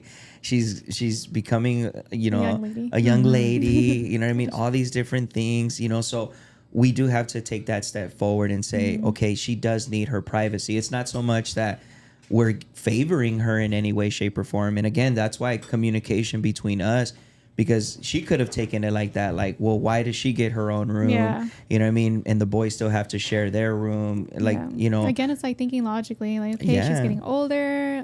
She is the sense that the only daughter in the family right now. So it's like, even for me, when I was growing up, eventually I had to get my own room, because eventually I was getting older, and sharing the room with my brothers wasn't ideal anymore. Right. So I think it's just thinking logically, okay, what's appropriate, what's best for my daughter. Yeah. So and it's all communicating, adapting, understanding, and I think putting our own feelings to the side. Yeah. We really have to put our own egos and feelings to the side, and really look at our children and because one of the things that makes me so happy, and I was telling her the other day about it because we were watching them, one thing that makes me so happy when I see my kids, all three of them, is when, there's times where my daughter, she'll let loose, she'll let loose, and she'll just start doing all the craziness with the boys, and I see them playing, and they're over there trying to make videos and they're dancing and things like that. That that, I love that. I love watching those moments, because I'm like, yes, there's no price to it. Yeah. It's worth it. All the communication, all the adapting, all the flexibility, like even the crazy moments that we have here and there, but being able to set yourself up, because I think that's so key. Is I want you guys to hear me out, is setting yourself up to build a family dynamic. Yeah. You know, I think that's so key. I think me and Sterling are dating right now. We, you know, of course, dating to marry. So we had conversations where my daughter, you know, was acting up, and he was kind of like, well, what are we going to do in this situation? I was like, we? Who the heck? A guy got upset. I was like, what do you mean we? But he had to school me. I'm telling you, I had to let Sterling school me a couple of times, because he was like, yeah, we, because when we go to family events, if she's acting like that, what are we going to do? And at first I wasn't hearing him, but it took me a while to realize, like, oh, because he's trying to build that foundation for us to when we get to that point of getting married, we're going to have to have our kids be in the same house. We're going to have to handle conflict together. So we did have that conversation. Okay, like, if she is acting up, I'm going to pick her up. You're going to gather things and we're going to get out. Like, you know, so it's like, you know, we had to, you know, talk about those things, because you're building that foundation again of putting families together. You're putting your sons and your daughter together. Like, you had to build that foundation. 100%. And the sooner you do that, the better, because one thing that I've seen, and maybe you've seen it too, where when it is a co-parenting situation, sometimes we can allow outside influence. Oh yeah. And that's, I mean, there's, I think there's a place. There's positive and there's negative. Yeah, like we've hung out with people that are in a co-parenting situation, and we bounce ideas off each other. Yeah. Like, we bounce situations off each other. Like, we've helped other couples that are in similar situations. We've given our input, our advice, things like that.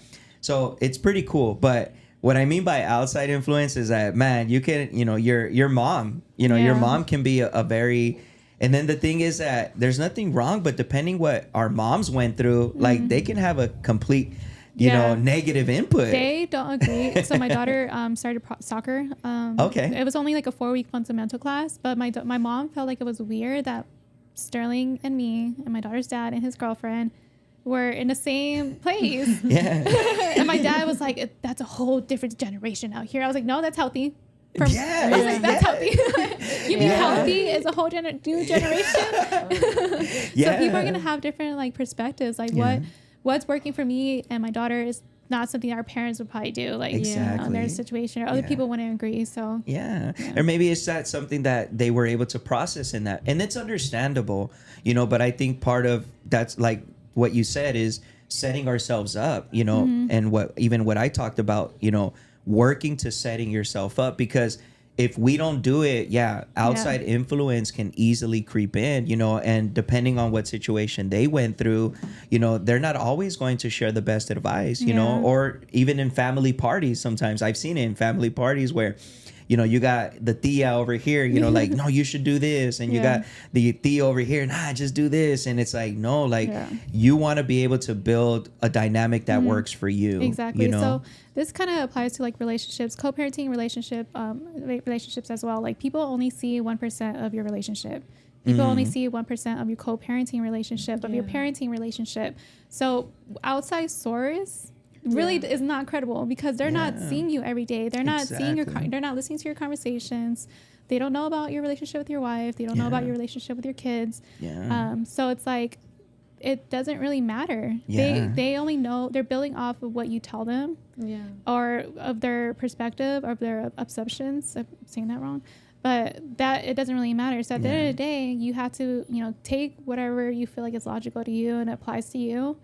And then just get rid of the information that doesn't work for you, because you know people try to put their situations into your situation. Exactly. So my co-parenting relationship doesn't look like my friend's co-parenting relationship, where there's is something that I wouldn't agree with. You know, there's like I have friends who look at social media pages of their exes and everyone that they're around, and I'm just like, I wouldn't do that. Why would you do that? Like, there's no need for that. You're getting yourself worked up for nothing. You're gonna self-sabotage yourself. I'm just like, you don't need to do that. So you're creating drama where there is no drama. I just want to know who's around my kid. Well, then ask your co-parent. Right. Exactly. Yeah. And that's a cop out. It really is like, it's like, no, like be real. Like you're not wanting to know who's around your daughter or your son.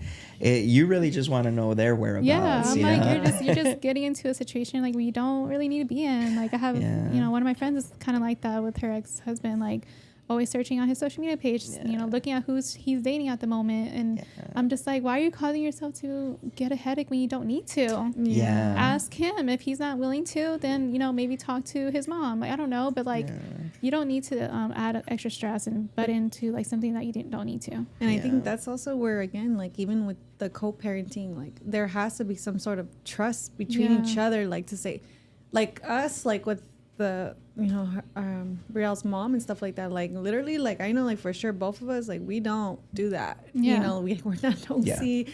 Whatever she does over there, that's what she does. That's her life. That's her moments with her mom. And like, that's the boundaries. Exactly. You have those boundaries. That's the boundary. And then we hope and we pray that it's the same, because we don't hear anything like bad, or we're not getting that feedback.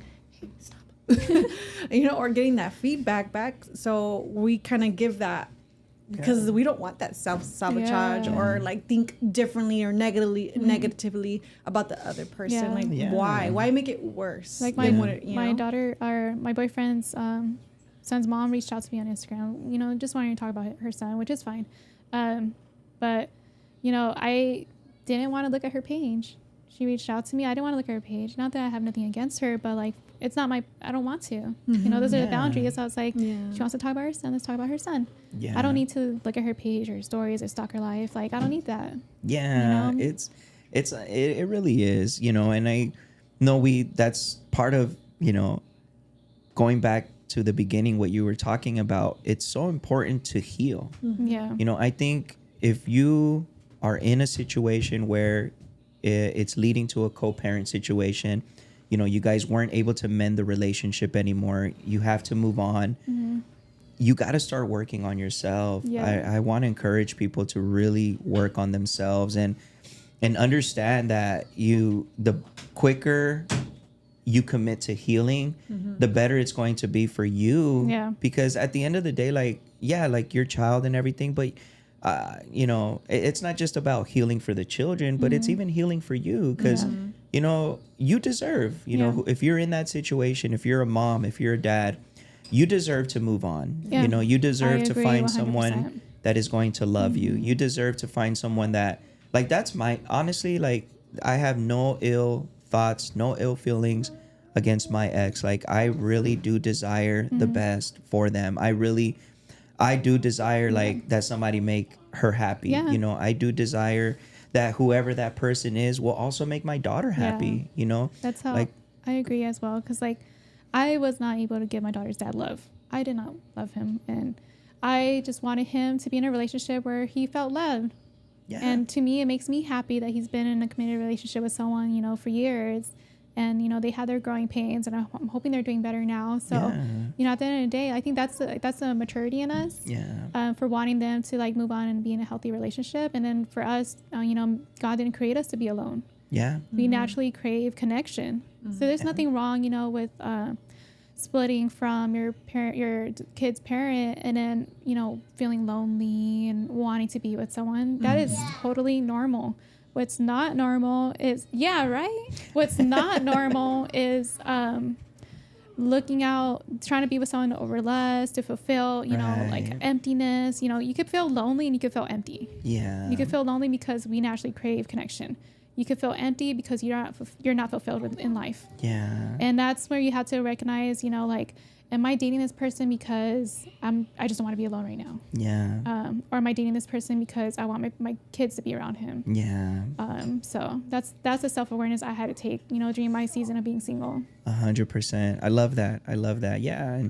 And to be able to, like, right now with my daughter, that's one of the things that, she'll tell us, she's like, oh, what'd you do this weekend? Like, oh, we're here. We went to, my mom's boyfriend's house, and I'm like, okay, cool, and pretty much the only thing that I ask my daughter is like, and does he treat you good?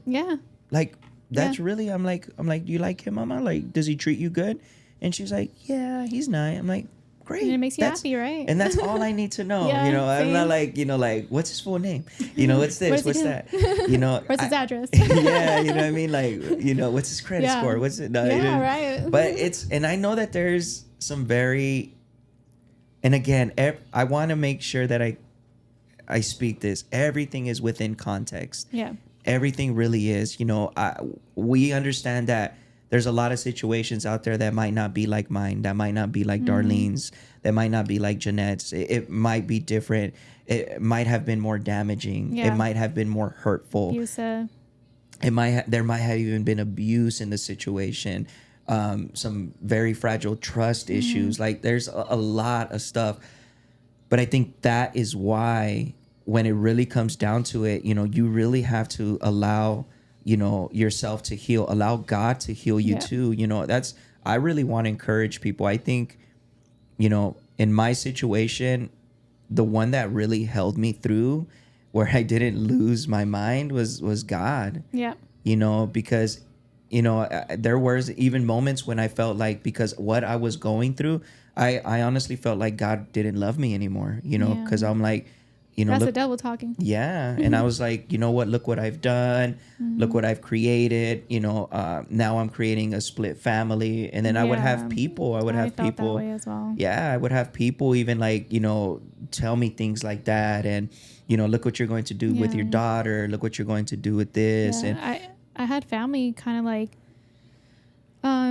I guess it felt shaming. It felt like they were shaming me because I had a baby outside of wedlock. Like, now you're in this situation. Yeah. And it's just like, I know I'm in this situation. You don't need to do that. You know, I'm already beating myself up for it. Right. So forgiving other people and forgiving yourself and forgiving the person you're co-parenting with is part of healing. 100%. And we just really want to encourage that, you know, and if you're a believer and unfortunately you're going through this situation, get a hold of God. Yeah. And even if you're not a believer, I want to encourage you, get a hold of God through these situations, because he's the one that is able to work all things out for the good. You know, that's one of the things that I always held on to. And I said, God, my family is saying this. I know what I have done. I know that everything is pointing towards a negative thing. And even my dad, I remember one of the things that he told me, and it wasn't anything bad, but I really used it like kind of like, well, what kind of person do you think I am? And I remember him telling me like, hey, like, you know, you better make sure you help her out. And I'm like, you know, in me, like, I didn't say anything, but in me, I'm like, man, like, it's like almost people are like just counting for me to just screw up more, you know, like I've already screwed up. So like, it's like people are just trying to shame you to keep screwing up. Like they're already expecting the worst. Yeah, well, you know, that's like, you'll see that's kind of like the norm a lot of times. You know, people expect the man to not show up for their kid after a divorce or a breakup. So maybe he was trying to keep you accountable. Yeah, exactly. A little bit of accountability there, and maybe wasn't trying to, you know, didn't have bad intentions behind that. Yeah. But I could see how it makes you feel like, like, do you not know my character? Do you not know who you raised? Like, you know, so. Yeah. It's, and I think that's what we need to be careful with in those moments, even if because that's kind of, we can close on that. Yeah. Is the outside influence, because maybe we are the outside influence, maybe for a friend, you know, maybe for a relative, or maybe even within the church. Because I feel that we've done a bad job at that, I want to say, when it comes to nurturing blended families, encouraging and walking through with families, with single moms and single dads that are in that situation. I feel like we haven't done a good enough job at nurturing, you know, because we use the Bible as a very one-sided tool, you know, where the family unit should be together, you know, you're married one time and then that's it, you know, so we're very one-sided. And of course, we're not arguing that the Bible is wrong or anything, but at the same time, there are some very fundamental things that we can use to encourage people to heal, to find closure, even in these moments of co-parenting, you know, of things that they can do to get a hold of their relationship with God and be encouraged. Or even if we're a friend and we see someone that we're not that negative finger, you know what I mean? Like pointing like, see what you're doing. Like, you know, so maybe on that note, we can maybe encourage those that maybe have a relative or a friend or someone in their church that might be going through that, how important it is to be a support system for them. And also be an example. Yeah. Yeah, because if people see, oh, like Darlene has like a healthy co-parenting relationship with her daughter's dad, I can have that too. Exactly. You know, and being that example. And you know, unless your child or yourself was like in a domestic you know, abusive relationship, right, or like, sexually abusive, you know, abuse whatsoever, you know, emotionally, mentally, if that's not present and that other parent is not doing that, I think, you know, there's no reason why your child shouldn't have a relationship with them. You know, there's people that had a domestically abusive relationship with the other parent and had a restraining order, but her daughter still saw the dad. You know, they had to like, because he wasn't like that with the daughter, but so they still had a relationship. You know, he's going through his own thing, so they don't really hang out too much anymore. But yeah, so unless there's like abuse going on, unless there's no threats going on, like physical threats, I would say like encourage your child to like have that relationship with the other parent. And I think that's the best example that we could do for ourselves, our kids, and then other people. Yeah, like not, if there isn't a reason to stir the pot, why stir it? Yeah. Because I think sometimes like like, let's be honest, as men and as women, like we can test our boundaries, you know, and we can see how far we can go. We can get away with provoking the other person, provoking the other partner. And that's never the wise thing to do. You know, it's never the right thing, especially like you said, I love what you said, especially if one of the parents is trying to be present. You know, if they're trying to be present and they're doing their job, they're doing their part, and they're trying to, you know, be in that child's life, like let them, you know, work it out, you know, put our own feelings to the side. And if you're an outsider looking in, you know, encourage, you know, you know, encourage, help that, pray for that person even, you know what I mean? Like, cause it's a very hard situation. You know, I think only the people that have gone through these situations, you know, can really speak about it. And that's why I'm so glad that we're shedding light to this subject, because there's a lot of people out there that feel lost, you know, because of, especially with the holidays coming up. Oh, it's hard. You know, I like just the feeling sometimes, like you know, I'm like, man, I know how hard it can be, you know, to, man, where are we going to spend the holidays, you know? And it's sad because the ones that suffer the most are the kids, you know, because I'm sure that they want to, you know, they want to be in the best possible setting as well. You know, they want to have fun. They want, you know, these holidays to be enjoyable, you know? So the sooner we're able to heal, the sooner we're able to put our pride to the side, the sooner we're able to put our differences to the side and to say, hey, let's make this work for our child. Let's make this work for them. And let's pray and look towards the best possible outcome. Yeah. You know? Exactly. Did you want to chime in anything? No? Good stuff. Yeah. So, and my last thing, again, I want to reiterate this is, again, for dads, man, because I can't speak into moms. I'm, you know. Right, we're here. That's why they're here. But for dads, I really want to encourage you. If you are in a situation like this and you really feel lost, like, I don't know what to do, or you're missing out, you know, I think I want to just encourage, like, if you get it in your heart, if you get it in your mind that you want to be a father to your child and you're in this situation, I think that's the first thing. If you get that in your mind that, hey, I am a dad first. I am not the other person. I am not this. I am not the, you know, the ex baby daddy. Like, I am not that. I am a dad. I think that's the first thing. If you say, I am a dad, I am a father, and you have that in you, then you will do anything possible to try to be in that child's life. Because I think that's the thing. Sometimes we screw up our identity and, like, who are we? You know, and we give into the drama, you know, we give into the fighting, we give into the bickering, we give into how we broke up, we give into all these different things, and then we hide behind a bottle, you know, we hide behind drugs, and we hide behind our work even. we hide behind all these things, and we just think that magically one day it's just gonna fix itself. But I'm here to let you know that in these situations, you have to really step up. And I really want to talk to young men, to dads, step up. If that paperwork comes through you, don't be afraid, fill it out.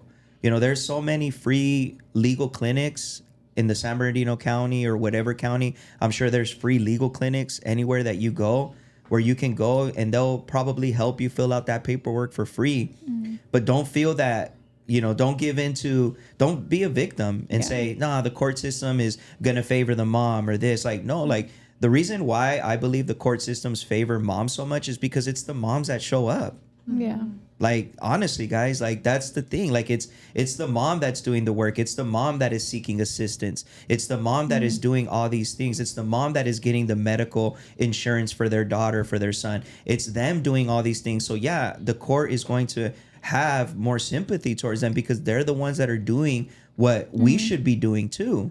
But I can assure you, if you step up and you say, man, you know what? No, like this is my child. And if my job offers health insurance, I'm going to put my daughter or my son in that health insurance plan. Yeah. I'm going to show the court that I'm doing things. You know what I mean? I'm going to, they're asking me to fill out this paperwork. You know what? I'm going to fill it out. I'm going to be honest. I'm going to fill it out and I'm going to turn it in. And you know what? I'm going to do everything that I can. When I say I'm going to pick up my child, I go and I pick up my child. Because that's the thing too sometimes is, again, we got to get that in our hearts. Like, what am I first? And if you say, I am a man, I am a dad, I am a father, then you know what? Everything that follows after that is going to be in line with what you say. But if you haven't gotten that in you and you're still thinking like a single guy, you're still thinking like a bachelor, you're still thinking like you're out there like a little player and you're still trying to do your own thing and if that's your identity, well then that's your identity. But don't be mad when the court, gives a favorable decision to your son or daughter's mom. I wish my boyfriend was here because he is a testament to that because he had a fight to have primary custody of his son. Yeah. And he got primary custody. He fought. He stated the facts. It wasn't on emotion. It was on logic and it was all facts. And he got primary custody. Yeah. Custody. So, and imagine if he didn't fight. Exactly. Like, his son probably would have been in a really like inconsistent like situation and very like, I don't know, toxic, but just like not in a ideal situation for a child. Exactly. So he fought. Now his son's like in a more stable household. So yeah. And I would say like for mothers, like don't talk about your child's dad as, oh, that's my baby daddy. He ain't no. Like you don't talk about your baby's, your daughter's dad like that. My daughter's dad is my daughter's dad. He's not my baby daddy. I am not his baby mama. I'm the mother of your daughter. Exactly. Yeah. So like I would encourage like mothers, to allow for your kid's dad to be present, to, do his role as a father, because we're not meant to be mom and dad. Women, we want to be like, oh, I'm independent, I can do it on my own. Like, no, we're not designed that way. We're designed to have a partner. We're just in a situation where we're now co-parenting. So no, don't wear the mother and dad hat. Allow for your child's father to be present and do their part. You don't have to carry that workload. You're just stressing yourself out. That's good right there. That's so good. Yeah. That's so good. Because a lot of people say that I'm the mom and I'm the dad. Tell me Happy Father's Day. Yeah, exactly. And I get it. If you have to be, I get it. But I think what Darlene is saying is crystal clear. If they are in the situation, if they are present and they are trying, work with them. Work with them. And even dads with moms, because there's dads that have the primary custody and then they do lash out one way with the mom, and that's not cool either. Like I've seen situations like that too, where the dad just tries to shelter and keep the child from the mom, and vice versa, and our children need both their parents, and if they are still present, let's I think that above money, above the child support money, above the financials, above, the Disneyland theme park, trips, above, the family vacations, above all these different things, guys, I think the best thing that we can always give our kids is is our presence. Yeah. You I know, agree. having their mom and having that time with us, you know, given the circumstances, you know, and I'll just close with this. And that's why, like, you know, at the end of the day, like, it's true, you know, people might get mad at this but at the end of the day, man, that's why, like, we got to be careful, you know, who we choose as a partner, you know, like we really do, guys. We, you know, be careful, be careful, you know, like the red flags are there. So, I think you should give the tip of like sometimes what we do with our daughter when it comes down to holidays. Like if we don't get just to kind of like end it as well, like a tip. Maybe you can share that. Like, well, because of the holidays, you keep kind of like iterating that during the podcast. So maybe you can kind of like tell them sometimes what we do when we, you know, when the other parent does request for this day, and you're like, that's our weekend, or if that's our week type thing, right? Yeah. But when they request it and it's like, okay, or it does land and we want that day too, but it's like, okay, what can we do? What can we do? Yeah. You wanna... Yeah, and I don't know if maybe you want to chime in on it, but one of the things that we do during the holidays is like, so let's say if like with Thanksgiving coming up, right? So Thanksgiving's coming up, and let's say that this Thanksgiving is her mom's turn or my turn, whatever the case may be. So what we do is, you know, we don't limit ourselves just to the day of the holiday. You know, what we do is like we create our own traditions, our own, you know, day that we can celebrate. So if we know that Thanksgiving is she's going to be with her mom, like we'll do a Thanksgiving dinner early. Yeah. You know, or we'll do a Thanksgiving dinner after, you know, and we'll celebrate, you know, as a family still. Yeah. You know, and I think that's a really cool, glad that you brought that up because like even with Christmas, you can do it. I think that, you know, the day of is just an established day. Like, and I get it. There's, you know, it's the day off sometimes, you know, there's more flexibility because of the day, but you know, don't limit yourself to making that moment or that day memorable for your child. Like if even if you celebrate it earlier, you celebrate it a little bit after, like, but I think the attitude in which and how we do it, like that's more important than anything.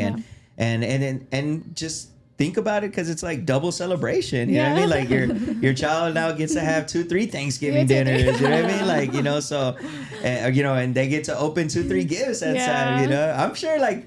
That's you know, co-parenting. They're loving it. I'm sure that when part. When it comes to that part. Yeah. Daylight. The presents on Christmas especially. The birthdays. Yeah, for real. For me, we split the day. Like Thanksgiving, Easter, I forgot what other holiday. We split the day half and half. So like her cousins come over at my house at a certain time. So I asked him if I could have her around that time. And if it's, you know, I'm allowing him that room to have an opinion and make a decision too. Yeah. So even though I want her to stay with me when her cousins are there, I had to let her go with her dad. Yeah. And because we decided we want to split the day. Yeah. So if it doesn't work out, the cousins don't show up on time, she's going with her dad. Either way. Yeah, and I think that's the point, is whatever works for you, whatever works for you, but don't be limited to, because I know a lot of people, they get bent out of shape because like, man, I wanted to really have that day, you know, and then they just kind of let that day, you know, let that moment ruin even their own holidays as parents.